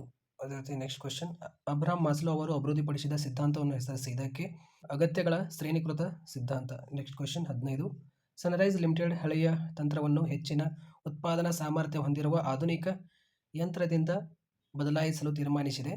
ಸನ್ರೈಸ್ ಲಿಮಿಟೆಡ್ ಯಾವ ವಿಧದ ತೀರ್ಮಾನವನ್ನು ತೆಗೆದುಕೊಂಡಿದೆ ತಿಳಿಸಿ. ಇದಕ್ಕೆ ಆನ್ಸರ್ ಆಗಿರುತ್ತೆ ಬಂಡವಾಳ ಹೂಡಿಕೆ ತೀರ್ಮಾನ, capital budgeting decision. Next question, ಗ್ರಾಹಕ ಎಂದರೇನು? ಇದಕ್ಕೆ ಆನ್ಸರ್ ಆಗಿರುತ್ತೆ ಯಾರು ಸರಕು ಮತ್ತು ಸೇವೆಗಳನ್ನು ವೈಯಕ್ತಿಕ ಬಳಕೆಗಾಗಿ ಅಥವಾ ಮಾರಾಟ ಉದ್ದೇಶವಿಲ್ಲದೆ ಖರೀದಿಸುತ್ತಾರೋ ಅವರು. ನೆಕ್ಸ್ಟ್ ಕ್ವಶನ್ ನೋಡೋಣ ಇವಾಗ. ಇಲ್ಲಿ ನೋಡಿ 8 ಅಂಕದ ಪ್ರಶ್ನೆಯಲ್ಲಿ ಯಾವ ರೀತಿಯಲ್ಲಿ ಕ್ವಶನ್ಸ್ಗಳು ಕೇಳಿದರೆ ಇಲ್ಲಿ ನಿಮಗೆ ಲಕ್ಷಣಗಳು ಅಂತ ಕೇಳ್ಬೋದು. ಉದ್ದೇಶಗಳ ಬದಲಿಗೆ ವೆರಿ ವೆರಿ ಇಂಪಾರ್ಟೆಂಟ್ ಆಗಿರುತ್ತೆ. ಸಂಘಟಿಸುವಿಕೆ ಎಂದರೇನು? ಸಂಘಟಿಸುವಿಕೆ ಪ್ರಾಮುಖ್ಯತೆ, ಸಿಬ್ಬಂದಿ ನಿರ್ವಹಣೆ ಪ್ರಕ್ರಿಯೆಯಲ್ಲಿ ಹಂತಗಳನ್ನು ವಿವರಿಸಿ. ವೆರಿ ವೆರಿ ಇಂಪಾರ್ಟೆಂಟ್ ಬಂದೇ ಬರುತ್ತೆ ಇದು. ಒಂದು ಸಂಘಟನೆಯಲ್ಲಿ ನೌಕರನ್ನು ಪ್ರೇರೇಪಿಸಲು ಬಳಸಲಾಗುವ ಯಾವುದಾದ್ರೂ 4 ಹಣಕಾಸಿನ ಉತ್ತೇಜಕಗಳು ಮತ್ತು ಹಣಕಾಸಿನ ಉತ್ತೇಜಕಗಳು. Very very important. ಜಾಹೀರಾತು ಮತ್ತು ವೈಯಕ್ತಿಕ ಮಾರಾಟದ ನಡುವಿನ ಯಾವುದಾದ್ರೂ 8 ವ್ಯತ್ಯಾಸಗಳು ಬರೀರಿ. Very very important. ಇವೆಲ್ಲ 8 ಅಂಕದ ಪ್ರಶ್ನೆಯಲ್ಲಿ ಆಯಿತಾ. ಅದೇ ರೀತಿ ನೋಡಿ, ವಿಕೇಂದ್ರೀಕರಣ ಎಂದರೇನು? ವಿಕೇಂದ್ರೀಕರಣದ ಪ್ರಾಮುಖ್ಯತೆಯನ್ನು ಬರೀರಿ. Very very important. ಸೊ ನೋಡೋಣ ಇವಾಗ ಇಲ್ಲಿ ಇಂಗ್ಲೀಷ್ ಮೀಡಿಯಂ ಎಲ್ಲ ವಿದ್ಯಾರ್ಥಿ. Which of the following is not functions of management? ಇದಕ್ಕೆ answer cooperating. Next question, Henri Fayol was mining engineer. ಅದೇ ರೀತಿ which of the following is not type of plan? ಇದಕ್ಕೆ answer ಆಗಿರುತ್ತೆ, ಇದು ನಿಮಗೆ ಮೇಲ್ಗಡೆ ಕೊಟ್ಟಿದ್ದಾರೆ, coordination. Under this type of organisational structure man power is grouped on the basis of different product manufacture. Divisional structure. The focus on satisfaction of customers needs the key the success of any organizing in the market. This indicate which marketing management. ಇದಕ್ಕೆ answer ಆಗಿರುತ್ತೆ marketing concept. Option C is the right answer. Fill in the blanks ನೋಡೋಣ questions. Dash principle state that there is a place for every thing and every thing in it is place. ಇದಕ್ಕೆ answer ಆಗಿರುತ್ತೆ order. Dash is developed for a one time event. ಇದಕ್ಕೆ answer ಆಗಿರುತ್ತೆ single use plan. ಅದೇ ರೀತಿ shifting of trainees from one department to another is known as job rotation. Finance used for business activity is called business finance. Offering product at less than list of price. ಇದಕ್ಕೆ discount. Match the following question. Interest rate, economic environment, accountability ಇದಕ್ಕೆ answer. Answerable for the final outcome. Recruitment ಇದಕ್ಕೆ answer ಆಗಿರುತ್ತೆ. Aspect of staffing. ಅದೇ ರೀತಿ planning and controlling ಇದಕ್ಕೆ answer. Twin management function. Place ಇದಕ್ಕೆ answer. Marketing mix. Give an example for top level management. Chief executive officer. What is transfer? Transfer is a horizontal movement of an employee from one job to another department or location to another. Name the theory of evolved Abraham Maslow. ಇದಕ್ಕೆ answer. Maslow's hierarchy of needs theory. Next question. Sunrise Limited has decided to replace the existing machine with modern machinery that has higher production capacity. What type of decision has Sunrise Limited taken? ಇದಕ್ಕೆ answer ಆಗಿರುತ್ತೆ. Capital budget decision. ಅದೇ ರೀತಿ who is consumer ಇದಕ್ಕೆ answer. Consumer is a person who buyers goods and service for personal use and not for resale or commercial. ಇಲ್ಲಿ ನೋಡಿ 8 ಅಂಕದ ಪ್ರಶ್ನೆಯಲ್ಲಿ very important ಆಗಿರುತ್ತೆ. Explain the features of management ಕೇಳ್ಬೋದು. What is organising. Explain the importance of organising. Very important. Explain the stages in staffing selection. Very important. ಅದೇ ರೀತಿ explain any for financial incentive or non incentives to motive the employees of an organizing. Explain any 8 difference between advertising and personal selling. Very important ಆಗಿರುತ್ತೆ. What is decentralization and it is. ಬೇರೆ ಮಾದರಿ ಪ್ರಶ್ನೆ ಪತ್ರಿಕೆಯಲ್ಲಿನ ಪ್ರಶ್ನೆಗಳು. ಈ ಕೆಳಗಿನ ಯಾವುದು ನಿರ್ವಹಣೆಯ ಸಂಘಟನಾತ್ಮಕ ಉದ್ದೇಶವಾಗಿದೆ? ಲಾಭ. ನಿರ್ವಹಣೆಯ ತತ್ವಗಳನ್ನು ಹೇಗೆ ರಚಿಸಲಾಗಿದೆ? ಇದಕ್ಕೆ ಆನ್ಸರ್. ವ್ಯವಸ್ಥಾಪಕರ ಅನುಭವಗಳಿಂದ. Option B is the right answer.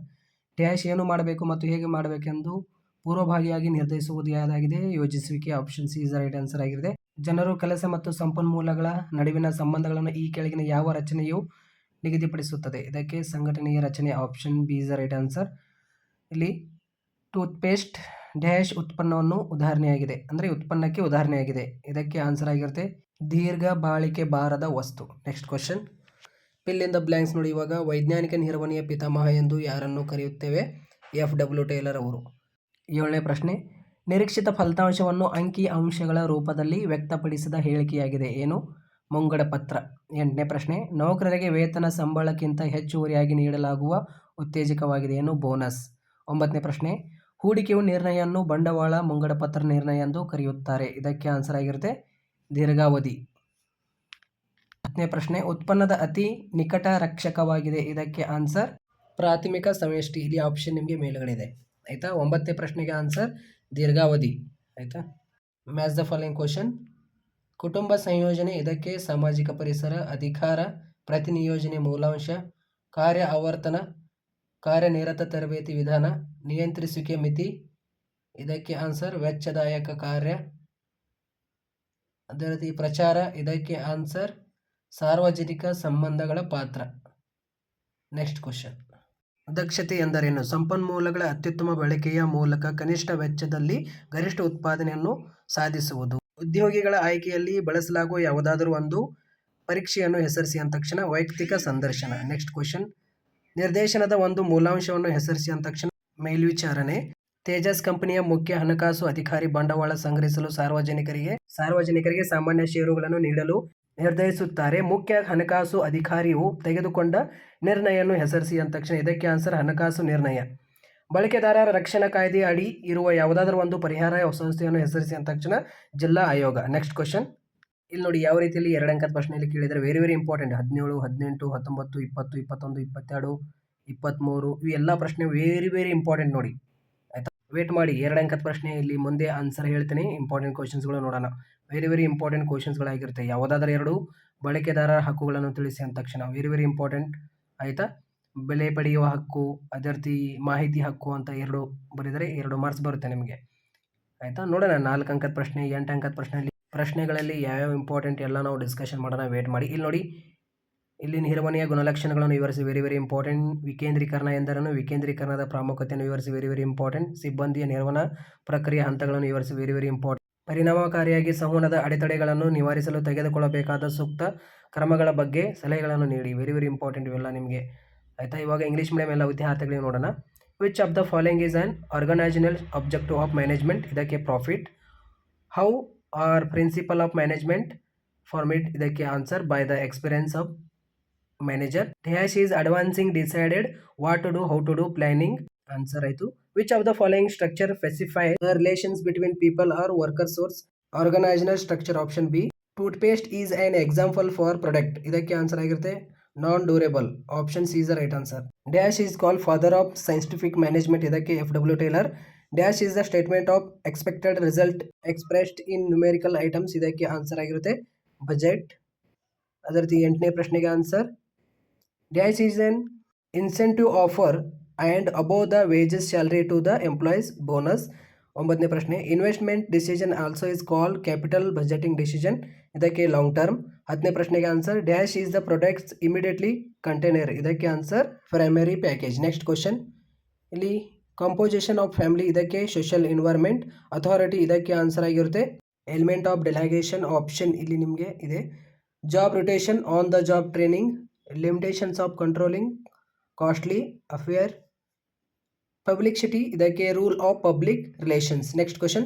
What is efficiency? Efficiency is the ability to produce maximum output with minimum input, focusing on cost effective resource utilization. Name any one important test used for selection employees. ಇದಕ್ಕೆ answer ಆಗಿರುತ್ತೆ intelligence, aptitude ಯಾವುದಾದ್ರೂ ಒಂದು. Name one element of direction. ಇದಕ್ಕೆ answer ಆಗಿರುತ್ತೆ supervision, motivation ಯಾವುದಾದ್ರು, leadership ಯಾವುದಾದ್ರು, communication ಯಾವುದಾದ್ರು ಒಂದು ಬರೀರಿ.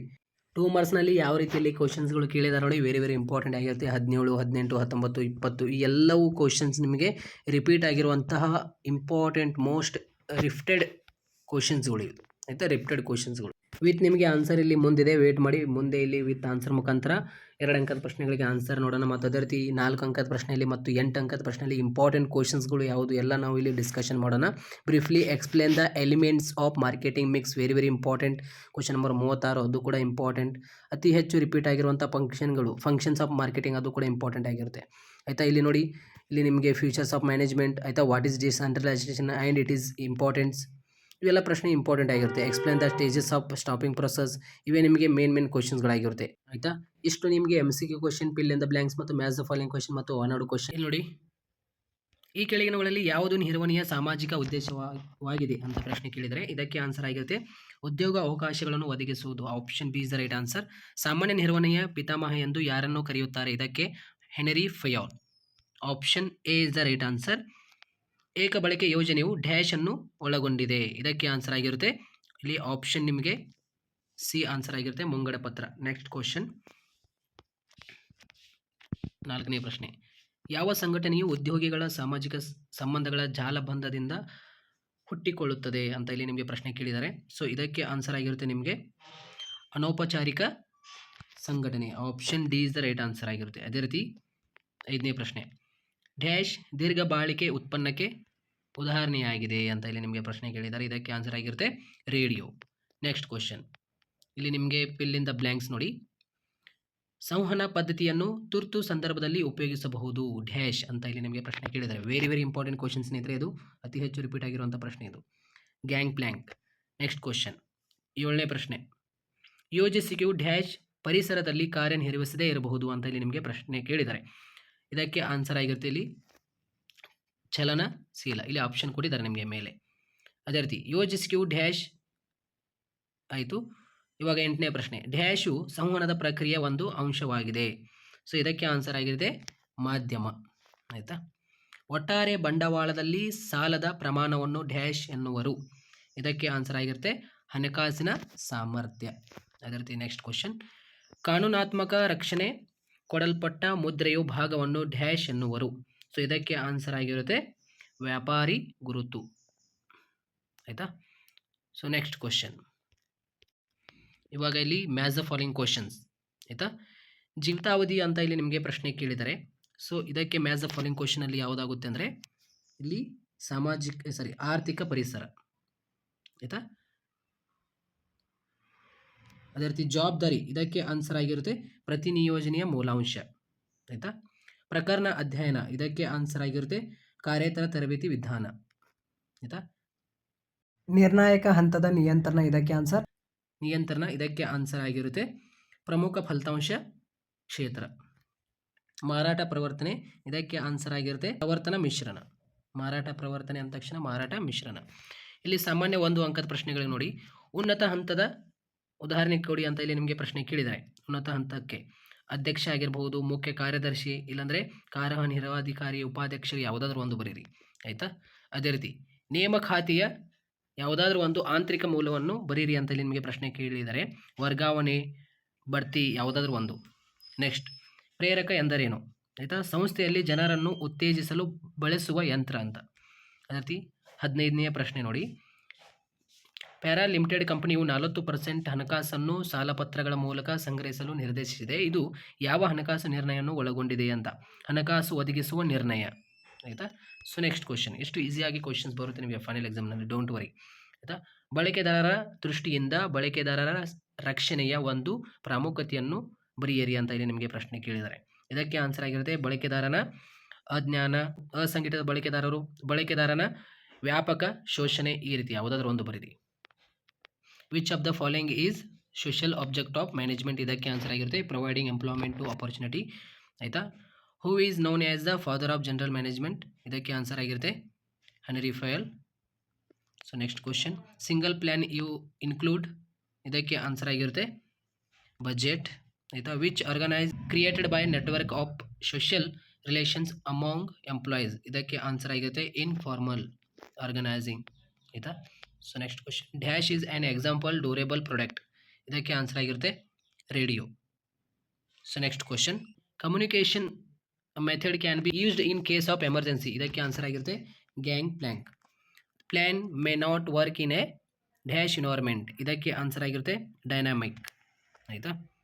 One of the elements of communication process is, ಇದಕ್ಕೆ ಆನ್ಸರ್ ಆಗಿರುತ್ತೆ ಮೀಡಿಯಾ ಆಯಿತಾ. The proportion of debit in the ನೋಡಿ, the proportion of debit in the overall capital is called, ಇದಕ್ಕೆ ಆನ್ಸರ್ ಆಗಿರುತ್ತೆ ಫೈನಾನ್ಷಿಯಲ್ ಲಿವರೇಜ್ ಆಯಿತಾ.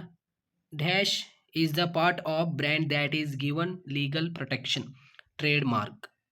So next question, match the following question. Life expectancy, ಇದಕ್ಕೆ answer ಆಗಿರುತ್ತೆ economic ಇನ್ವೈರ್ಮೆಂಟ್. Responsibility, ಇದಕ್ಕೆ answer ಆಗಿರುತ್ತೆ element of ಡಿಲೈಗೇಷನ್. ಅದೇ ರೀತಿ ಆಫ್ ದ ಜಾಬ್ ಟ್ರೈನಿಂಗ್ ಆಯಿತಾ, case of study of the job training. Critical point control, ಇದಕ್ಕೆ answer ಆಗಿರುತ್ತೆ ಕೀ ರಿಸಲ್ಟ್ ಏರಿಯಾ.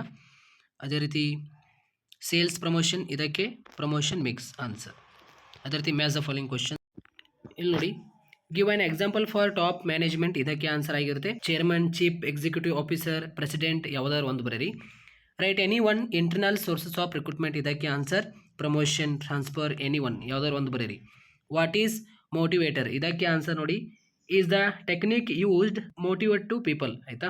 ಅದೇ ರೀತಿ para limited company decide to raise 40% funds through debenture which financial decision is it, ಇದಕ್ಕೆ answer ಆಗಿರುತ್ತೆ financing decision ಆಯಿತಾ.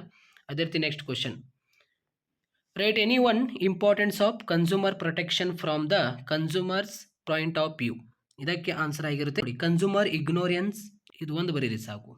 ಇವಾಗ 2 marks questions, 2 ಅಂಕದ ಪ್ರಶ್ನೆಗಳು ನೋಡೋಣ. ಬೋತ್ ಮೇಡಮ್ ಎಲ್ಲ ವಿದ್ಯಾರ್ಥಿಗಳಿಗೆ ವಿತ್ ಆನ್ಸರ್. ಬೋತ್ ಮೇಡಮ್ ಎಲ್ಲ ವಿದ್ಯಾರ್ಥಿಗಳಿಗೆ ಈ ಒಂದು PDF ನಿಮಗೆ ಕೆಳಗಡೆ ಕಮೆಂಟ್ ಬಾಕ್ಸ್ನಲ್ಲಿ ಲಿಂಕ್ ಕೊಟ್ಟಿರ್ತೀನಿ, ಎಲ್ಲ ವಿದ್ಯಾರ್ಥಿಗಳು ನೋಡ್ಕೊಳ್ಳಿ. ನಿರ್ವಹಣೆಯನ್ನು ವ್ಯಾಖ್ಯಾನಿಸಿ, ವೆರಿ ಇಂಪಾರ್ಟೆಂಟ್ ಕ್ವಶನ್ಸ್ಗಳಾಗಿರುತ್ತೆ, ಎಲ್ಲ ವಿದ್ಯಾರ್ಥಿ ನೋಡಿ. ಹೆರಾಲ್ಡ್ ಅವರ ಪ್ರಕಾರ ನೇರವಾಗಿ ಗುಂಪಿನಲ್ಲಿ ಜೊತೆಯಾಗಿ ಕಾರ್ಯನಿರ್ವಹಿಸುವ ವ್ಯಕ್ತಿಗಳು ಆಯ್ಕೆ ಮಾಡಿಕೊಂಡು ಗುರಿಗಳನ್ನು ಪರಿಣಾಮಕಾರಿಯಾಗಿ ಸಾಧಿಸಲು ಬೇಕಾದ ಪರಿಸರ ವಿನ್ಯಾಸಗೊಳಿಸುವ ಮತ್ತು ನಿರ್ವಹಿಸುವ ಒಂದು ಕ್ರಿಯೆಯಾಗಿದೆ ಅಂತ. ಇಲ್ಲಿ ಡಿಫೈನ್ ಮ್ಯಾನೇಜ್ಮೆಂಟ್ ಅಂತ ಇದೆ, ಇಂಗ್ಲೀಷ್ ಮೀಡಿಯಂ ಎಲ್ಲ ವಿದ್ಯಾರ್ಥಿಗಳು ನೋಡ್ಕೊಳ್ಳಿ ಇಲ್ಲಿ ಆಯಿತಾ. ಸೊ ನೆಕ್ಸ್ಟ್ ಕ್ವಶನ್ ನೋಡೋಣ. ಇವಾಗ ಸಮನ್ವಯತೆಯನ್ನು ವ್ಯಾಖ್ಯಾನಿಸಿ, ಸಂಸ್ಥೆಯ ಸಾಮಾನ್ಯ ಗುರಿಗಳನ್ನು ಸಾಧಿಸಲು ವಿವಿಧ ಇಲಾಖೆಗಳು, ಗುಂಪುಗಳು ಮತ್ತು ವ್ಯಕ್ತಿಗಳ ಚಟುವಟಿಕೆಗಳನ್ನು ಒಗ್ಗೂಡಿಸಿ ಮತ್ತು ಕ್ರಮಬದ್ಧಗೊಳಿಸುವ ಪ್ರಕ್ರಿಯೆಯಾಗಿದೆ ಅಂತ. ಇಂಗ್ಲೀಷ್ ಮೀಡಿಯಂ ಎಲ್ಲ ವಿದ್ಯಾರ್ಥಿಗಳು ಇಲ್ಲಿದೆ. ಸೊ ಇಲ್ಲಿ ನಿರ್ವಹಣೆಯ ಯಾವುದಾದರೂ 2 ಸಂಘಟನಾತ್ಮಕ ಉದ್ದೇಶಗಳನ್ನು ತಿಳಿಸಿ ಅಂದ ತಕ್ಷಣ ಸಂಘಟನಾತ್ಮಕ ಉದ್ದೇಶಗಳು ಅಸ್ತಿತ್ವ, ಲಾಭ, ಬೆಳವಣಿಗೆ ಆಯಿತಾ. ಇಲ್ಲಿ ಬೋತ್ ಮೇಡಮ್ ಎಲ್ಲ ವಿದ್ಯಾರ್ಥಿಗಳು ಇದೆ. ಇಲ್ಲಿ state 2 organisational objective of management, existence, profit ಮತ್ತು ಗ್ರೋತ್. ನೆಕ್ಸ್ಟ್ ಕ್ವಶನ್ ನೋಡೋಣ. ಇವಾಗ ನಿರ್ವಹಣೆಯ ಸಾಮಾಜಿಕ ಉದ್ದೇಶಗಳನ್ನು ತಿಳಿಸಿ, ವೆರಿ ಇಂಪಾರ್ಟೆಂಟ್. ಗ್ರಾಹಕರ ಅವಶ್ಯಕತೆಗಳನ್ನು ಪೂರೈಸಲು ಗುಣಮಟ್ಟದ ಸರಕು ಮತ್ತು ಸೇವೆಗಳ ಉತ್ಪಾದಿಸುವುದು, ಉದ್ಯೋಗಿಗಳಿಗೆ ಸುರಕ್ಷಿತ ಕೆಲಸದ ವಾತಾವರಣವನ್ನು ಒದಗಿಸುವುದು. 2 ಪಾಯಿಂಟ್ ಹಾಕಿ ಬರೀಬೇಕಾಗುತ್ತೆ. States the social objectives of management ಅಂತ ಇಲ್ಲಿದೆ. To produce quality goods and service to meet customer requirements and provide to safe working ಆಯಿತಾ ಎನ್ವೈರ್ಮೆಂಟ್ ಫಾರ್ ಎಂಪ್ಲಾಯೀಸ್. ಶ್ರೇಣೀಕೃತ ಸರಪಳಿ ಎಂದರೇನು? Very very important question. ಶ್ರೇಣೀಕೃತ ಸರಪಳಿ ಎಂದರೇನು? ಯಾವುದೇ ಒಂದು ಸಂಸ್ಥೆಯು ಮೇಲಾಧಿಕಾರಿಗಳು ಅಧೀನ ಅಧಿಕಾರಿಗಳನ್ನು ಹೊಂದಿರುತ್ತದೆ. ಅತ್ಯುನ್ನತ ಶ್ರೇಣಿಯಿಂದ ಅತ್ಯಂತ ಕೆಳಗಿನ ಔಪಚಾರಿಕ ಆಧಾರದ ಹಂಚಿಕೆಯ ಮಾರ್ಗವನ್ನು ಶ್ರೇಣೀಕೃತ ಸರಪಳಿ ಎನ್ನುವರು. ಇಂಪಾರ್ಟೆಂಟ್ ಕ್ವಶನ್ಸ್ ಆಗಿರುತ್ತೆ ಇದು.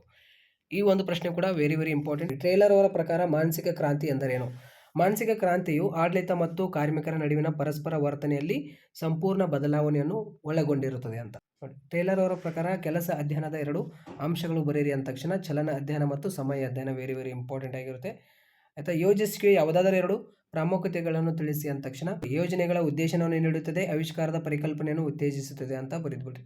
ಅಪಾಯ ಕಡಿಮೆ ಮಾಡುತ್ತದೆ ಅಂತ ಅಷ್ಟೇ. ಯೋಜನೆ 2 ಹಂತಗಳನ್ನು ತಿಳಿಸಿ ಅಂದ ತಕ್ಷಣ ಯೋಜಿಸುವಿಕೆ ಮತ್ತು ಸಂಘಟಿಸುವಿಕೆ. ಯೋಜಿಸುವಿಕೆಯ ಪರಿಮಿತಿ ಎಂದರೇನು? ಯೋಜಿಸುವಿಕೆಯ ಪರಿಮಿತಿಯು, ಇಲ್ಲಿ ಮಿಸ್ಟೇಕ್ ಆಗಿದೆ, ಯೋಜಿಸುವಿಕೆ ಅಂತ ಮಾಡ್ಕೊಳ್ಳಿ. ಯೋಜಿಸುವಿಕೆಯ ಪರಿಮಿತಿಯು ಭವಿಷ್ಯದ ಬಗ್ಗೆ ಊಹೆಗಳನ್ನು ಅಥವಾ ಷರತ್ತುಗಳನ್ನು, ಇಲ್ಲಿ ಷರತ್ತು ಆಗಿದೆ, ಷರತ್ತುಗಳನ್ನು ಸೂಚಿಸುತ್ತದೆ. ಅದರ ಮೇಲೆ ಯೋಜನೆಗಳನ್ನು ರೂಪಿಸಲಾಗುತ್ತದೆ ಅಂತ. ಆಯಿತಾ. ಇಲ್ಲಿ ಇಂಗ್ಲೀಷ್ ಮೀಡಿಯಂ ಎಲ್ಲ ವಿದ್ಯಾರ್ಥಿಗಳಿಗೆ ಇದೆ. ಇಲ್ಲಿ ನೋಡಿ, ಯೋಜಿಸುವಿಕೆ ಯಾವುದಾದ್ರು 2 ಪ್ರಾಮುಖ್ಯತೆಗಳನ್ನು ತಿಳಿಸಿದ ತಕ್ಷಣ ಈ ಒಂದು ಪ್ರಶ್ನೆಗೆ ಇಂಗ್ಲೀಷ್ ಮೀಡಿಯಂ ಎಲ್ಲ ವಿದ್ಯಾರ್ಥಿಗಳಿಗೆ ಇಲ್ಲಿದೆ. ಆಯಿತಾ. ಅದೇ ರೀತಿ ನೀತಿ ಎಂದರೇನು? ನೀತಿ ಒಂದು ಸಂಸ್ಥೆಯ ಮಾರ್ಗದರ್ಶನ ಸೂತ್ರ ಅಥವಾ ನಿರ್ಧಾರಗಳ ಸಮೂಹವಾಗಿದೆ. ಇದು ನಿರ್ದೇಶ ಗುರಿಗಳನ್ನು ಸಾಧಿಸಲು ಅಥವಾ ಸಮಸ್ಯೆಗಳನ್ನು ಪರಿಹರಿಸಲು ಅನುಸರಿಸಬೇಕಾದ ಕ್ರಮಗಳ ಚೌಕಟ್ಟನ್ನು ಒದಗಿಸುತ್ತದೆ ಅಂತ ಬರೀರಿ. ನಾಯಕತ್ವದ ಯಾವುದಾದ್ರು 2 ಶೈಲಿಯನ್ನು ಹೆಸರಿಸಿ. Very very important. ಸಾಮಾನ್ಯವಾಗಿ ನಾಯಕತ್ವ ಶೈಲಿಯಲ್ಲಿ ಪ್ರಜಾಪ್ರಭುತ್ವ ನಾಯಕತ್ವ, ನಿರಂಕುಶ ನಾಯಕತ್ವ, ಅದೇ ರೀತಿ ಅಧಿಕಾರತ್ವ ನಾಯಕತ್ವ, ಸೇವಕ ನಾಯಕತ್ವ, ಯಾವುದಾದ್ರು 2 ಬರೀರಿ. ಆಯಿತಾ. ಇಂಗ್ಲೀಷ್ ಮೀಡಿಯಂ ಎಲ್ಲ ವಿದ್ಯಾರ್ಥಿಗಳು ಇಲ್ಲಿದೆ. ನಿಯಂತ್ರಿಸುವಿಕೆ ಯಾವುದಾದರೂ 2 ಮಿತಿಗಳನ್ನು ತಿಳಿಸಿ. ಆಯಿತಾ. Right any 2 limitations of controlling. ಆಯಿತಾ. ಈ ಒಂದು ಪ್ರಶ್ನೆಗೆ ಇಲ್ಲಿ ಆನ್ಸರ್ ಇದೆ ನೋಡಿ. ಬಾಹ್ಯ ಅಂಶಗಳ ಮೇಲೆ ನಿಯಂತ್ರಣವಿಲ್ಲ ಮತ್ತು ದುಬಾರಿ ವ್ಯವಹಾರವು ನಿಯಂತ್ರಣದ ಮಿತಿಗಳಾಗಿದೆ ಅಂತ. Next question. ಹಣಕಾಸಿನ ಯೋಜಿಸುವಿಕೆಯ ಅವಳಿ ಉದ್ದೇಶಗಳನ್ನು ಬರೀರಿ ಅಂದ ತಕ್ಷಣ ಅಗತ್ಯವಿದ್ದಾಗ ನಿಧಿಯ ಲಭ್ಯತೆಯನ್ನು ಖಾತ್ರಿಪಡಿಸುವುದು, ಸಂಸ್ಥೆಯು ಅನಾವಶ್ಯಕವಾಗಿ ಸಂಪನ್ಮೂಲಗಳನ್ನು ಸಂಗ್ರಹಿಸದಂತೆ ನೋಡುವುದು ಅಂತ 2 ಪ್ರಶ್ನೆ. ಇಲ್ಲಿ ಬೋಧ್ ಮೇಡಮ್ ಎಲ್ಲ ವಿದ್ಯಾರ್ಥಿಗಾಯಿತು. So next question. ಮಾರಾಟ ಪ್ರಕ್ರಿಯೆಯನ್ನು ವ್ಯಾಖ್ಯಾನಿಸಿ. Very very important question. Marketing ಎನ್ನುವುದು ಗ್ರಾಹಕರ ಅಗತ್ಯಗಳನ್ನು ಪೂರೈಸಲು ಉತ್ಪನ್ನಗಳನ್ನು ಮತ್ತು ಸೇವೆಗಳ ಅಭಿವೃದ್ಧಿ, ಬೆಲೆ, ವಿತರಣೆ ಮತ್ತು ಪ್ರಚಾರವನ್ನು ಯೋಜಿಸುವ ಮತ್ತು ಕಾರ್ಯಗತಗೊಳಿಸುವ ಪ್ರಕ್ರಿಯೆಯಾಗಿದೆ. ಸಾಂಪ್ರದಾಯಿಕವಾಗಿ ಮಾರಾಟ ಪ್ರಕ್ರಿಯೆ ಎಂದರೇನು? ಇದಕ್ಕೆ ಆನ್ಸರ್ ನೋಡಿ. ಸಾಂಪ್ರದಾಯಿಕವಾಗಿ ಮಾರಾಟ ಪ್ರಕ್ರಿಯೆ ಅಂದರೆ ಸರಕು ಮತ್ತು ಸೇವೆಗಳನ್ನು ಉತ್ಪಾದಕರಿಂದ ಅಥವಾ ಮಾರಾಟಗಾರರಿಂದ ಗ್ರಾಹಕರಿಗೆ ತಲುಪಿಸುವ ಚಟುವಟಿಕೆ ಸರಣಿಯಾಗಿದೆ ಅಂತ. Define market. ಆಯಿತಾ. ಇಲ್ಲಿ ನೋಡಿ, ಮಾರಾಟ ಪ್ರಕ್ರಿಯೆ ವ್ಯಾಖ್ಯಾನಿಸಿ. ಇಲ್ಲಿ ಡಿಫೈನ್ ಮಾರ್ಕೆಟ್ ಅಂತ ಇಲ್ಲಿದೆ ಆನ್ಸರ್. ಇಂಗ್ಲೀಷ್ ಮೀಡಿಯಂ ಎಲ್ಲ ವಿದ್ಯಾರ್ಥಿಗಳಿಗೆ. ಗ್ರಾಹಕರ ಯಾವುದಾದ್ರೂ 2 ಹಕ್ಕುಗಳನ್ನು ಬರೀರಿ ಅಂದ ತಕ್ಷಣ ಇದಕ್ಕೆ ಆನ್ಸರ್ ಸುರಕ್ಷಿತ ಹಕ್ಕು, ಮಾಹಿತಿ ಪಡೆಯುವ ಹಕ್ಕು ಮತ್ತು ಇತರೆ ಹಕ್ಕು ಅಂತ 3 ಹಕ್ಕುಗಳಾಗಿರುತ್ತೆ. ಇಲ್ಲಿ ಇಂಗ್ಲೀಷ್ ಮೀಡಿಯಂ ಎಲ್ಲ ವಿದ್ಯಾರ್ಥಿಗಳಿಗಿದೆ. Write any two consumer right, right to safety, right to information. ಆಯಿತಾ. ರೈಟ್ ಟು ಅದರ್ಸ್, ಇವೆಲ್ಲ ನಿಮಗೆ ಆಗಿರುತ್ತೆ. Next question. ಯೋಜಿಸುವಿಕೆ ಯಾವುದಾದರೂ 2 ಮಿತಿಗಳನ್ನು ತಿಳಿಸಿ. ಆಯಿತಾ. ಎನಿ 2 ಲಿಮಿಟೇಷನ್ಸ್ ಆಫ್ ಪ್ಲಾನಿಂಗ್ ಅಂತ ಇಲ್ಲಿ ನಿಮಗೆ ಪ್ರಶ್ನೆ ಕೇಳಿದ್ದಾರೆ. ಇಲ್ಲಿ ನೋಡಿ, ಯೋಜಿಸುವಿಕೆಯು ಸಮಯ ತೆಗೆದುಕೊಳ್ಳುತ್ತದೆ, ಯೋಜಿಸುವಿಕೆಯು ದುಬಾರಿ ಆಗಬಹುದು, ಯೋಜಿಸುವಿಕೆಯು ಕೆಲಸ ಮಾಡಲು ಸಾಧ್ಯವಿಲ್ಲ ಅಂತ.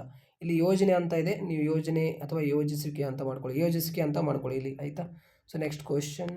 ಸಂಘಟಿಸುವಿಕೆಯನ್ನು ವ್ಯಾಖ್ಯಾನಿಸಿ. ಈ ವ್ಯಾಖ್ಯಾನಿಸಿ ಪ್ರಶ್ನೆ ನೋಡಿ, ಸಂಘಟಿಸುವಿಕೆ ಮೇಲೆ 1ನೇ ಅಧ್ಯಾಯ ನಿರ್ವಹಣೆಯ ವ್ಯಾಖ್ಯಾನಿಸಿ ಮತ್ತು ಸಮನ್ವಯತೆ ವ್ಯಾಖ್ಯಾನಿಸಿ ಅಲ್ಲಿ 2, ಮತ್ತು ಇಲ್ಲಿ ಮಾರಾಟ ಪ್ರಕ್ರಿಯೆ ವ್ಯಾಖ್ಯಾನಿಸಿ. ಈ ವ್ಯಾಖ್ಯಾನಿಸಿ ಪ್ರಶ್ನೆ ನಿಮಗೆ ಇಂಪಾರ್ಟೆಂಟ್ ಆಗಿರುತ್ತೆ.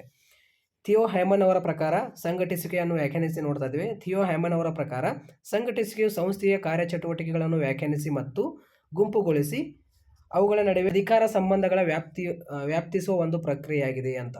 ಡಿಫೈನ್ ಆರ್ಗನೈಸಿಂಗ್ ಆನ್ಸರ್ ಇದೆ. ಸಿಬ್ಬಂದಿ ನಿರ್ವಹಣೆ ಎಂದರೇನು? ಮ್ಯಾನೇಜ್ಮೆಂಟ್ನಲ್ಲಿ ಸಿಬ್ಬಂದಿ ನೇಮಕಾತಿಯು ಉದ್ಯೋಗಿಗಳನ್ನು ನೇಮಕ ಮಾಡುವ ಪ್ರಕ್ರಿಯೆಯಾಗಿದೆ ಮತ್ತು ಸರಿಯಾದ ಪ್ರತಿಭೆ ಉಳ್ಳ ವ್ಯಕ್ತಿ ಖಾಲಿ ಹುದ್ದೆಗಳನ್ನು ತುಂಬಲು ಅವರ ಕೌಶಲ್ಯ, ಅನುಭವ ಮತ್ತು ಜ್ಞಾನವನ್ನು ಮೌಲ್ಯಮಾಪನ ಮಾಡಲಾಗುತ್ತದೆ ಅಂತ. Next question. ದ್ರಾಕ್ಷಿ ಬಳ್ಳಿ ಸಂವಹನ ಎಂದರೇನು? ದ್ರಾಕ್ಷಿ ಬಳ್ಳಿ ಸಂವಹನ ಎಂದರೇನು? Very very important question. ಇದು ಕೂಡ ವೆರಿ ವೆರಿ ಇಂಪಾರ್ಟೆಂಟ್ ಸ್ನೇಹಿತರೆ. ಈ 2 ಅಂಕದ ಪ್ರಶ್ನೆಯಲ್ಲಿ ಈ ಕ್ವಶನ್ಸ್ಗಳು ನೀವು ಡೆಫಿನೆಟ್ಲಿ ನೋಡ್ಕೊಂಡು ಹೋಗಲೇಬೇಕು. ಇವೇ ಕ್ವಶನ್ ನಿಮಗೆ ಅಲ್ಲಿ ನೋಡೋಕ್ಕೆ ಸಿಗುತ್ತೆ. ಆಯಿತಾ. ದ್ರಾಕ್ಷಿ ಬಳ್ಳಿ ಸಂವಹನದ ಕೆಲಸದ ಸ್ಥಳದಲ್ಲಿ ನಡೆಯುವ ಅನೌಪಚಾರಿಕ ಮತ್ತು ಅನಧಿಕೃತ ಸಂವಹನದ ವಿಧಾನವಾಗಿದೆ ಅಂತ. Next question. ನಿಯಂತ್ರಿಸುವಿಕೆ ಯಾವುದಾದರೂ 2 ಪ್ರಾಮುಖ್ಯತೆಯನ್ನು ಸೂಚಿಸಿ. ಇಲ್ಲಿ ಬೋಧ್ ಮೇಡಮ್ ಎಲ್ಲ ವಿದ್ಯಾರ್ಥಿಗಳಿಗಿದೆ. ಗುರಿ ಸಾಧನೆಗೆ ಸಹಾಯ ಮತ್ತು ದೋಷಗಳನ್ನು ತಿದ್ದುವುದು. ಬೋಧ್ ಮೇಡಮ್ ಎಲ್ಲ ವಿದ್ಯಾರ್ಥಿಗಳಿಗೆ ಇಲ್ಲಿದೆ. Next question.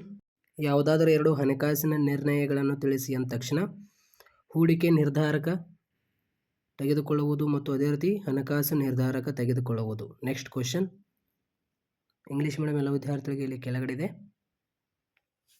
ಇಲ್ಲಿ ಅನುಕೂಲ ಬರೀರಿ ಎಂದಿದ್ದಾರೆ. ಉತ್ಪನ್ನಗಳಿಗೆ ಯಾವುದಾದ ಎರಡು ಅನುಕೂಲಗಳು, ಇದಕ್ಕೆ ಆನ್ಸರ್ ಆಗಿರುತ್ತೆ ಸ್ನೇಹಿತರೆ ತಂಪು ಪಾನೀಯಗಳು, ಆಯಿತಾ, ಪ್ರತ್ಯಕ್ಷವಾದ ಔಷಧಿಗಳು, ಹಾಲು, ಬ್ರೆಡ್, ವಿದ್ಯುತ್ ತಂತಿಗಳು, ಆಯಿತಾ, ಲ್ಯಾಂಡ್ರಿ ಆಗಿರಬಹುದು. ಈ ರೀತಿ ಯಾವುದಾದ್ರೂ ಎರಡು ಬರೀಬೇಕಾಗುತ್ತೆ. ಅದೇ ರೀತಿ ನೆಕ್ಸ್ಟ್ ಕ್ವಶನ್, ಗ್ರಾಹಕ ಅಥವಾ ಬಳಕೆದಾರ ನ್ಯಾಯಾಲಯವು ಎದುರು ಕಕ್ಷಿದಾರನಿಗೆ ನೀಡಬಹುದಾದ ಯಾವುದಾದರೂ ಎರಡು ನಿರ್ದೇಶನಗಳನ್ನು ತಿಳಿಸಿ. ಒಂದನೇದು ಸರಕುಗಳಲ್ಲಿನ ದೋಷ ಅಥವಾ ಸೇವೆಗಳಲ್ಲಿನ ಕೊರತೆಗಳನ್ನು ತೆಗೆದುಹಾಕುವುದು, ದೋಷಪೂರಿತ ಉತ್ಪನ್ನಗಳನ್ನು ಯಾವುದೇ ದೋಷದಿಂದ ಮುಕ್ತವಾಗಿ ಹೊಸದರೊಂದಿಗೆ ಬದಲಾಯಿಸಲು. ಸೊ ನೆಕ್ಸ್ಟ್ ಕ್ವಶನ್, ಯೋಜಿಸುವಿಕೆಯ ಪ್ರಕ್ರಿಯೆಯ ಮೊದಲ ಎರಡು ಹಂತಗಳನ್ನು ಉಲ್ಲೇಖಿಸಿ. ಉದ್ದೇಶಗಳನ್ನು ನಿರ್ಧರಿಸುವುದು, ಅದೇ ರೀತಿ ಯೋಜನಾ ಆಧಾರಗಳನ್ನು ಅಭಿವೃದ್ಧಿಪಡಿಸುವುದು. ಇಂಗ್ಲೀಷ್ ಮೀಡಿಯಂ ಎಲ್ಲ ವಿದ್ಯಾರ್ಥಿಗಳಿಗೆ ಇಲ್ಲಿ ಕೆಳಗಡೆ.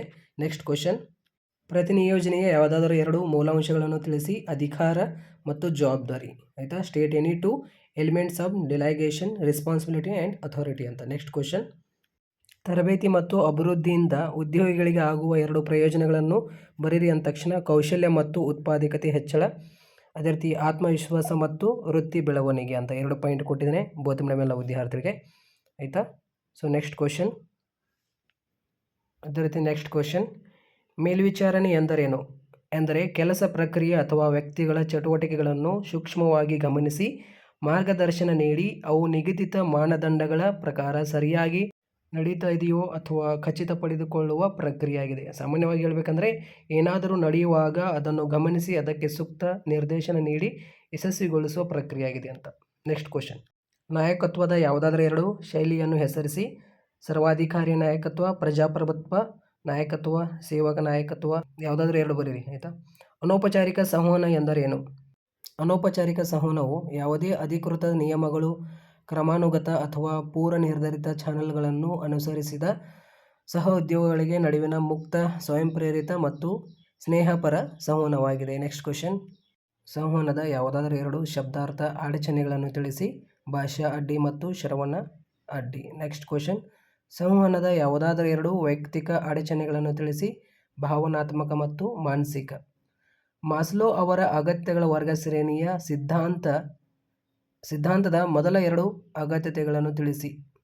ನೆಕ್ಸ್ಟ್ ಕ್ವಶನ್, ನೋಡಿ ಇದಕ್ಕೆ ಆನ್ಸರ್ ಶಾರೀರಿಕ ಅಗತ್ಯಗಳು ಮತ್ತು ಸುರಕ್ಷಿತ ಅಗತ್ಯಗಳು.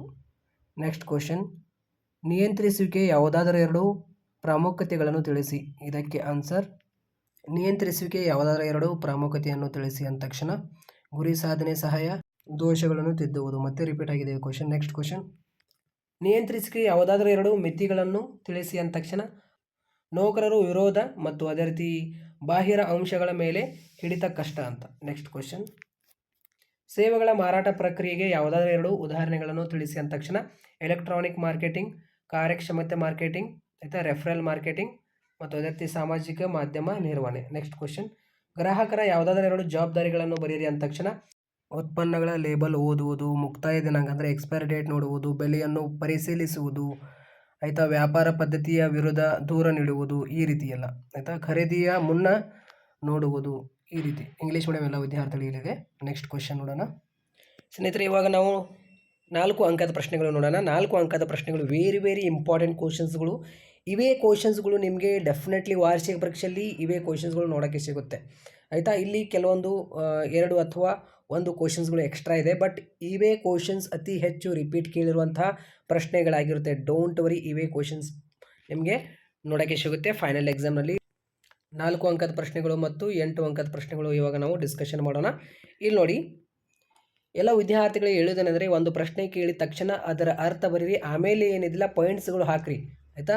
ಪಾಯಿಂಟ್ಸ್ ಹಾಕಿ ಒಂದೊಂದು ಎಕ್ಸ್ಪ್ಲೇಷನ್ ಮಾಡಿರಿ. ಇಲ್ಲಾಂದರೆ ಅದರ ಅರ್ಥ ಬರೆದ ತಕ್ಷಣ ಒಂದು ಪಾಯಿಂಟ್ಸ್ ಹಾಕಿ ಆನ್ಸರ್ ಮಾಡಿರಿ, ಆಯಿತಾ. ಯಾಕೆಂದರೆ ಪಾಯಿಂಟ್ಸ್ ಭಾಳ ಇಂಪಾರ್ಟೆಂಟ್ ಆಗಿರುತ್ತೆ ಬಿಸ್ನೆಸ್ ಸ್ಟಡೀಸ್ನಲ್ಲಿ. 4 ಅಂಕದ ಪ್ರಶ್ನೆಯಲ್ಲಿ ಮತ್ತು 8 ಅಂಕದ ಪ್ರಶ್ನೆಯಲ್ಲಿ ಬರೆಯುವಾಗ ಎಲ್ಲ ವಿದ್ಯಾರ್ಥಿಗಳು ಗೊತ್ತಾಯ್ತಾ. ಸೊ ಇಲ್ಲಿ ನೋಡಿ, FW ಟೇಲರ್ ಅವರು ಕೊಡುಗೆ ನೀಡಿದ ವೈಜ್ಞಾನಿಕ ನಿರ್ವಹಣೆಯ ತತ್ವಗಳನ್ನು ಸಂಕ್ಷಿಪ್ತವಾಗಿ ವಿವರಿಸಿ, ಆಯಿತಾ. ಈ ಒಂದು ಪ್ರಶ್ನೆ ಅತಿ ಹೆಚ್ಚು ರಿಪೀಟ್ ಆಗಿರುವಂಥ ಪ್ರಶ್ನೆ. 2025ನಲ್ಲಿ ಕೂಡ ವಾರ್ಷಿಕ ಪರೀಕ್ಷೆಯಲ್ಲಿ ಕೇಳಿದ್ದಾರೆ ಈ ಒಂದು ಪ್ರಶ್ನೆ, ಆಯಿತಾ. FW ಟೇಲರ್ ಅವರ ಅಂದರೆ FW ಟೇಲರ್ ಅವರು ಕೊಡುಗೆ ನೀಡಿದ ವೈಜ್ಞಾನಿಕ ನಿರ್ವಹಣೆಯ ತತ್ವಗಳನ್ನು ಸಂಕ್ಷಿಪ್ತವಾಗಿ ವಿವರಿಸಿ ಅಂತ ಪ್ರಶ್ನೆ. Very very important. Briefly explain the principles of scientific management contributed by FW Taylor. ಈ ಒಂದು ಪ್ರಶ್ನೆ ಅತಿ ಹೆಚ್ಚು ರಿಪೀಟ್ ಆಗಿರುವಂಥ ಪ್ರಶ್ನೆ. ವೆರಿ ವೆರಿ ಇಂಪಾರ್ಟೆಂಟ್ ಈ ಒಂದು ಪ್ರಶ್ನೆ, ಆಯಿತಾ. ಅದೇ ರೀತಿ ಇಲ್ಲೊಂದು ಪ್ರಶ್ನೆ ಇದೆ ನಿಮಗೆ, ಯಾವುದು ನಿರ್ವಹಣೆಯ ತತ್ವಗಳ ಮಹತ್ವವನ್ನು ಯಾವುದಾದರೂ 4 ಅಂಶಗಳೊಂದಿಗೆ ಸಂಕ್ಷಿಪ್ತವಾಗಿ ವಿವರಿಸಿ. Briefly explain the importance of management principles with any 4 points. Very very important ಈ ಎರಡು ಪ್ರಶ್ನೆ ಅತಿ ಹೆಚ್ಚು ಬಾರಿ ಕೇಳಿದ್ದಾರೆ. ಸೊ ಈ ಎರಡು ಪ್ರಶ್ನೆ ನೋಡ್ಕೊಳ್ಳಿ. ಅದೇ ರೀತಿ ಇವಾಗ ನಿಮಗೆ ವ್ಯವಹಾರ ಪರಿಸರ, ಆಯಿತಾ, ಇದು ನಿರ್ವಹಣೆಯ ತತ್ವಗಳು, ಆಯಿತಾ, ಪ್ರಿನ್ಸಿಪಲ್ಸ್ ಆಫ್ ಮ್ಯಾನೇಜ್ಮೆಂಟ್ ಅಧ್ಯಾಯದಲ್ಲಿ ನಿಮಗೆ ಈ ಒಂದು 2 ಪ್ರಶ್ನೆ ಇಂಪಾರ್ಟೆಂಟ್, ಯಾಕಂದರೆ ಅಲ್ಲಿ 4 ಅಂಕದ ಒಂದು ಪ್ರಶ್ನೆ ಕೇಳಲಾಗುವುದು. ಇವಾಗ ವ್ಯವಹಾರ ಪರಿಸರ ಬಿಸ್ನೆಸ್ ಇನ್ವೈರ್ಮೆಂಟ್ ಅಧ್ಯಾಯದಲ್ಲಿ ನಿಮಗೆ 4 ಅಂಕದ ಪ್ರಶ್ನೆ 2 ಕೇಳ್ತಾರೆ, ಆಯಿತಾ. ಇಲ್ಲಿ ನಿಮಗೆ ಒಂದು ಯಾವುದು ಹಾಟ್ ಕ್ವಶನ್ ಕೂಡ ಇರುತ್ತೆ, ಇಲ್ಲಿ ನಾನು ನಿಮಗೆ ತೋರಿಸ್ತೀನಿ, ವೇಟ್ ಮಾಡಿ. ಇಲ್ಲಿ ಮೊದಲನೇದಾಗಿ ಈ ಒಂದು ಪ್ರಶ್ನೆ ನಿಮಗೆ ಅತಿ ಹೆಚ್ಚು ರಿಪೀಟ್ ಕೇಳಿರುವಂಥ ಪ್ರಶ್ನೆ, ಆಯಾಮಗಳು ಅಂತ ನೀವು ಕೇಳಿರ್ಬೋದು. ವ್ಯವಹಾರ ಸಂಸ್ಥೆಯ ಯಶಸ್ಸಿನ ಮೇಲೆ ಪ್ರಭಾವ ಬೀರುವ ವ್ಯವಹಾರ ಪರಿಸರದ ಮೂಲಾಂಶ ಅಂದರೆ ಆಯಾಮಗಳನ್ನು ಅಂದವಾದ ಚಿತ್ರದೊಂದಿಗೆ ಮೂಲಕ ತೋರಿಸಿ ಅಂತ ಪ್ರಶ್ನೆ. ವೆರಿ ವೆರಿ ಇಂಪಾರ್ಟೆಂಟ್ ಆಗಿರುತ್ತೆ. Briefly explain the briefly any 4 features of show the difference elements of the business environment that influence the success of business enterprises with a neat diagram. Very very important ಆಗಿರುತ್ತೆ ಈ ಒಂದು ಪ್ರಶ್ನೆ. ಈ ಒಂದು ಪ್ರಶ್ನೆ ನೀವು ಓದಲೇಬೇಕು, ಆಯಾಮಗಳು, ಆಯಿತಾ. ಮತ್ತು ಅದೇ ರೀತಿ ಯಾವುದಾದ್ರೂ 4 ಯೋಜಿಸಿಕೆಯ ಮಿತಿಗಳನ್ನು ಸಂಕ್ಷಿಪ್ತವಾಗಿ ವಿವರಿಸಿ. Briefly explain any 4 limitations of planning. ನೋಡಿ, ಇದರೊಳಗೆ ಇನ್ನೊಂದು ಪ್ರಶ್ನೆ ಇದೆ, ವ್ಯವಹಾರ ಪರಿಸರ ಒಳಗಿನ ಲಕ್ಷಣಗಳು ಇಲ್ಲಾಂದರೆ ಇದು ಪ್ರಾಮುಖ್ಯತೆ ಕೇಳ್ಬೋದು, ಆಯಿತಾ. ಬಿಸ್ನೆಸ್ ಇನ್ವೈರ್ಮೆಂಟ್ ಇಂಪಾರ್ಟೆನ್ಸ್ ಇಲ್ಲಾಂದರೆ ಫ್ಯೂಚರ್ಸ್. ನಿಮಗೆ ಆಪ್ಷನಲ್ಲಿ ಇಟ್ಕೊಳ್ಳಿ, ಬಟ್ ಪಾಯಿಂಟ್ಸ್ಗಳು ನೋಡ್ಕೊಂಡು ಹೋಗ್ಬಿಡ್ರಿ, ಆಯಿತಾ. ಬಟ್ ಹೆಚ್ಚಾಗಿ ಆಯಾಮಗಳು ಕೇಳಿದರೆ ಒಂದು ಹಾಟ್ ಕ್ವಶನ್ ಇರುತ್ತೆ, ಇಲ್ಲಿ ತೋರಿಸ್ತೀನಿ, ವೇಟ್ ಮಾಡಿ. ಇವಾಗ ಇಲ್ಲಿ ನೋಡಿ ಹಾಟ್ ಕ್ವಶನ್ ಅಂತ ನಾವು ಕರಿತೀವಿ. ಯಾವ ರೀತಿಯಲ್ಲಿ ಇರುತ್ತೆ, ಈ ರೀತಿ ಇರುತ್ತೆ ನೋಡಿ. ಹಾಟ್ ಕ್ವಶನ್ ಅಂದರೆ higher oriented think skill base ಮೇಲೆ ನಿಮಗೆ ಕ್ವಶನ್ ಇರುತ್ತೆ. ಇಲ್ಲಿ ಇವಾಗ ನಿಮಗೆ ಅತಿ ಹೆಚ್ಚು ಅಂದರೆ ವಾರ್ಷಿಕ ಪರೀಕ್ಷೆಯಲ್ಲಿ ಈ ಒಂದು ಕ್ವಶನ್ ರಿಪೀಟ್ ಆಗಿದೆ, ಆಯಿತಾ. ಬ್ಯಾಂಕುಗಳ ಗೃಹ ಸಾಲಗಳ ಅಂತ ಏನಿದೆಯಲ್ಲ, ಒಂದು ಬಾರಿ ರಿಪೀಟ್ ಆಗಿದೆ.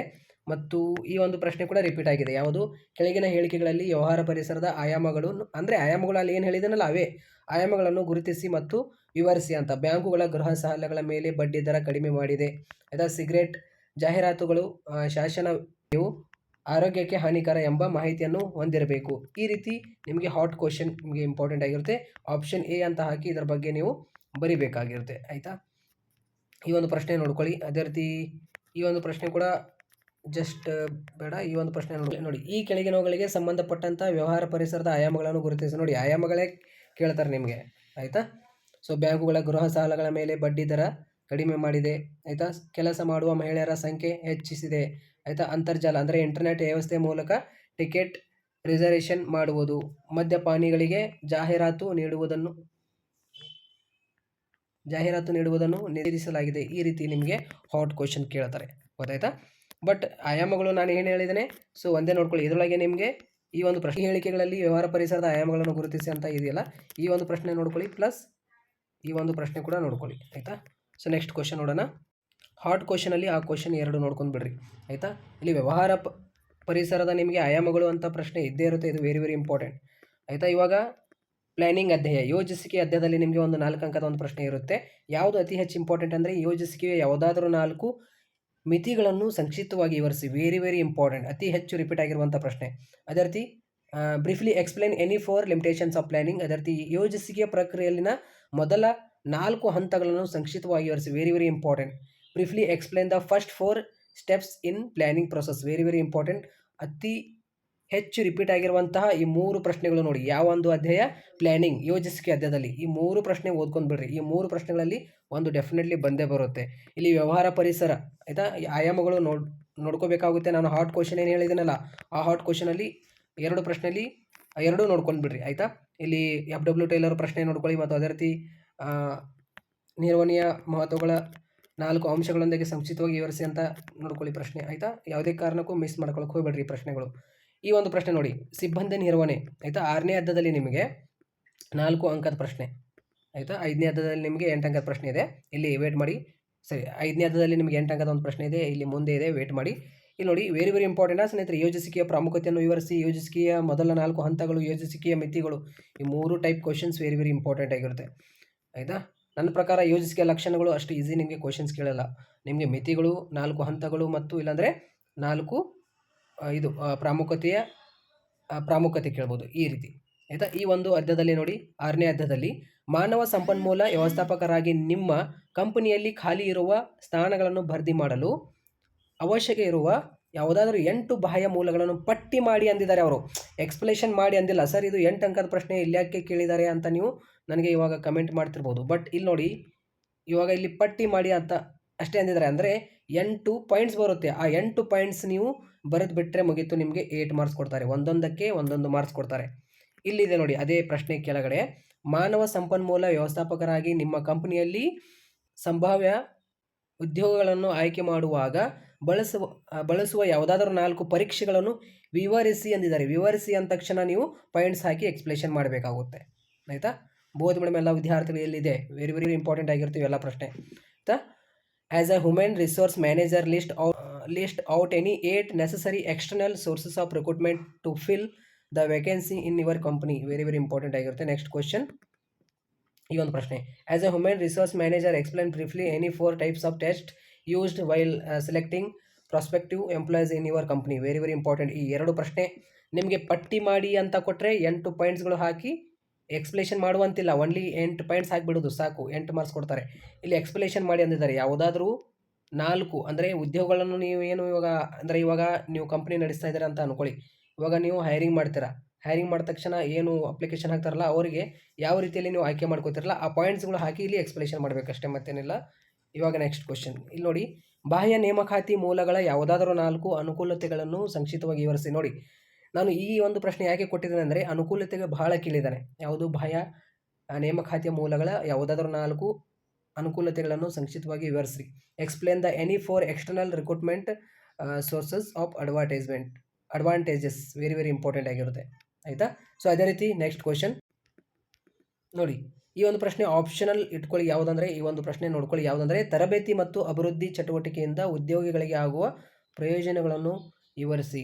ಇದು ಕೂಡ ಅತಿ ಹೆಚ್ಚು ಇಂಪಾರ್ಟೆಂಟ್, ಬಟ್ ನೋಡ್ಕೊಳ್ಳಿ, ಜಸ್ಟ್ ಕ್ಯಾಶುವಲ್ ಆಗಿ ಓದ್ಕೊಂಡು ಬಿಡ್ರಿ ಆಯಿತಾ. ನೆಕ್ಸ್ಟ್ ಕ್ವಶನ್, ಇವಾಗ ನಿಯಂತ್ರಿಸುವಿಕೆಯ ನೋಡಿ, ಇವಾಗ 8ನೇ ಅಧ್ಯಾಯ ನಿಯಂತ್ರಿಸುವಿಕೆ ಅಧ್ಯಾಯದಲ್ಲಿ ನಿಮಗೆ ಒಂದು 4 ಅಂಕದ ಪ್ರಶ್ನೆ ಯಾವುದು ಇಂಪಾರ್ಟೆಂಟ್ ಅಂದರೆ ಇಲ್ಲಿ ನೋಡಿ, ನಿಯಂತ್ರಿಸುವಿಕೆಯ ಪ್ರಕ್ರಿಯೆಯ ಮೊದಲ 4 ಹಂತಗಳನ್ನು ಸಂಕ್ಷಿಪ್ತವಾಗಿ ವಿವರಿಸಿ. ವೆರಿ ವೆರಿ ಇಂಪಾರ್ಟೆಂಟ್ ಆಗಿರುತ್ತೆ.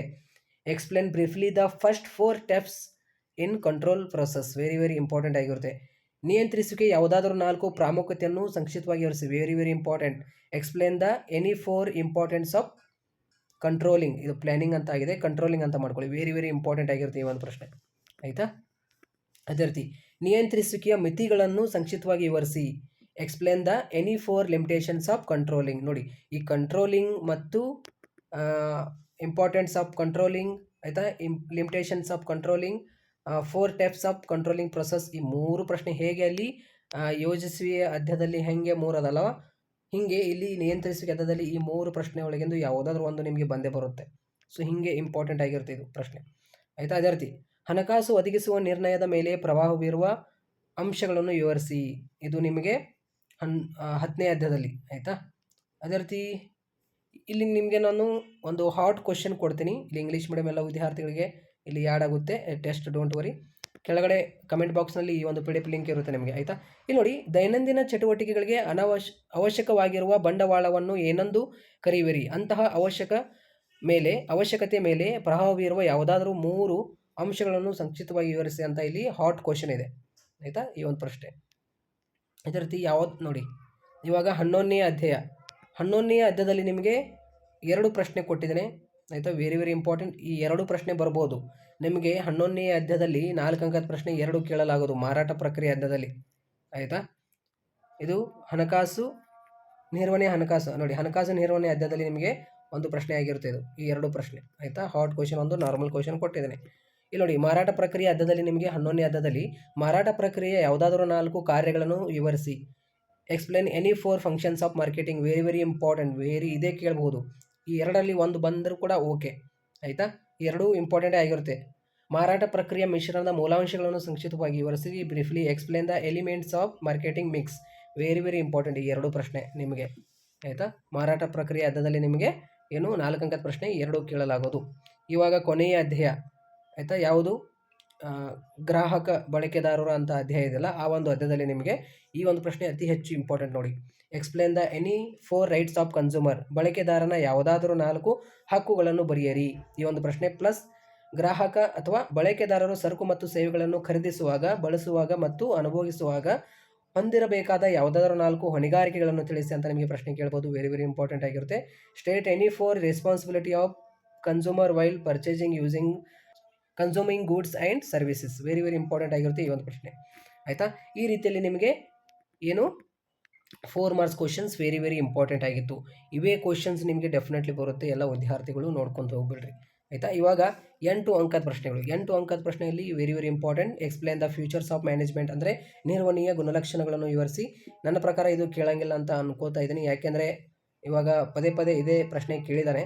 ಇದರೊಳಗೆ ಇನ್ನೊಂದು ಪ್ರಶ್ನೆ ಇದೆ, ಕಲೆ ಮತ್ತು ವಿಜ್ಞಾನ ಪ್ರಶ್ನೆ ಇದೆಯಲ್ಲ, ಆ ಒಂದು ಪ್ರಶ್ನೆ ನೋಡ್ಕೋಬಹುದು, ಆಯಿತಾ. ಆರ್ಟ್ ಆ್ಯಂಡ್ ಸೈನ್ಸ್ ಅಂತ ಪ್ರಶ್ನೆ ಇದೆಯಲ್ಲ, management is art and science ಪ್ರಶ್ನೆ. ನಿರ್ವಹಣೆಯು ಕಲೆ ಮತ್ತು ವಿಜ್ಞಾನ ಎರಡೂ ಪೂರಕ ಅಂತ ಪ್ರಶ್ನೆ ಇದೆಯಲ್ಲ, ಆ ಪ್ರಶ್ನೆ ನೋಡ್ಕೋಬಹುದು. ಈ ಪ್ರಶ್ನೆ ನನ್ನ ಪ್ರಕಾರ ಅಷ್ಟೇನು ಇಂಪಾರ್ಟೆಂಟ್ ಇಲ್ಲ, ಬಟ್ ಇಲ್ಲಿ ಬರ್ತೀನಿ.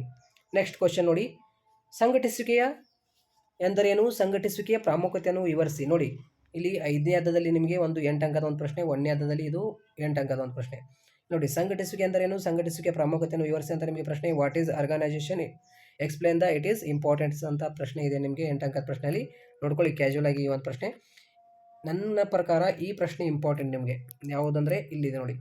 ವಿಕೇಂದ್ರೀಕರಣ ಎಂದರೇನು, ವಿಕೇಂದ್ರೀಕರಣದ ಪ್ರಾಮುಖ್ಯತೆಯನ್ನು ವಿವರಿಸಿ. What is decentralisation and explain the importance of decentralisation. Very very important. 2 ಪ್ರಶ್ನೆ ಓದ್ಕೊಳ್ಳಿ. 2 ಪ್ರಶ್ನೆಯಲ್ಲಿ ಯಾವುದಾದ್ರು ಒಂದು ನಿಮಗೆ ನೋಡೋಕ್ಕೆ ಸಿಗುತ್ತೆ. ಇಲ್ಲೊಂದು ಪ್ರಶ್ನೆ ನಾನು ನಿಮಗೆ ಕೊಟ್ಟಿದ್ದೀನಿ, ನೀವು ನೋಡಿರ್ಬೋದು ಪತ್ರಿಕೆಯಲ್ಲಿ ಅತಿ ಹೆಚ್ಚು ರಿಪೀಟ್ ಆಗಿರುವಂಥ ಪ್ರಶ್ನೆ ಇದು ಕೂಡ. ಒಂದು ಸಂಘಟನೆಯಲ್ಲಿ ನೌಕರರನ್ನು ಪ್ರೇರೇಪಿಸಲು ಬಳಸುವ ಯಾವುದಾದ್ರೂ 4 ಹಣಕಾಸಿನ ಉತ್ತೇಜಕಗಳು ಮತ್ತು ಹಣಕಾಸೇತರ ಉತ್ತೇಜಕಗಳು. ಅಂದರೆ explain any 4 financial incentive or non incentive financial to motive of the employees of and organisation. Very very important ಆಗಿರುತ್ತೆ ಈ 3 ಪ್ರಶ್ನೆ. Very very important.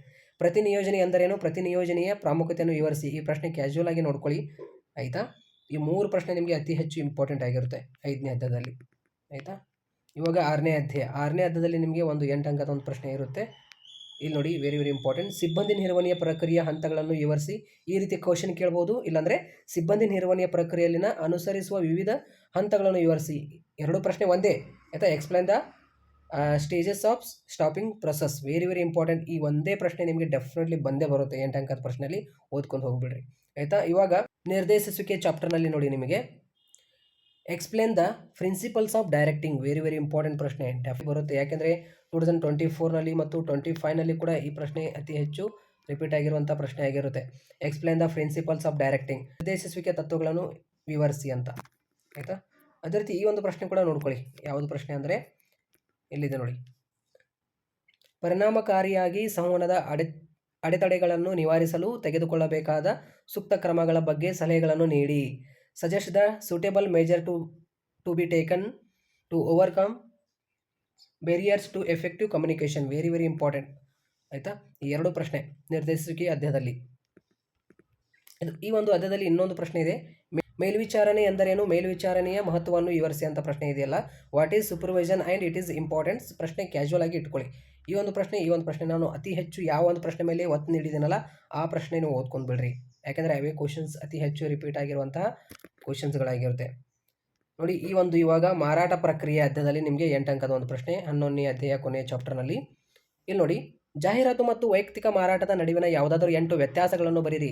ಬಟ್ ಈ ಕ್ವಶನ್ಸ್ ಕೇಳ್ತಾನೋ ಎಲ್ಲೋ ಗೊತ್ತಿಲ್ಲ, ಬಟ್ ಯಾಕೆಂದರೆ ಈಜಿ ಇದೆ ನನ್ನ ಪ್ರಕಾರ.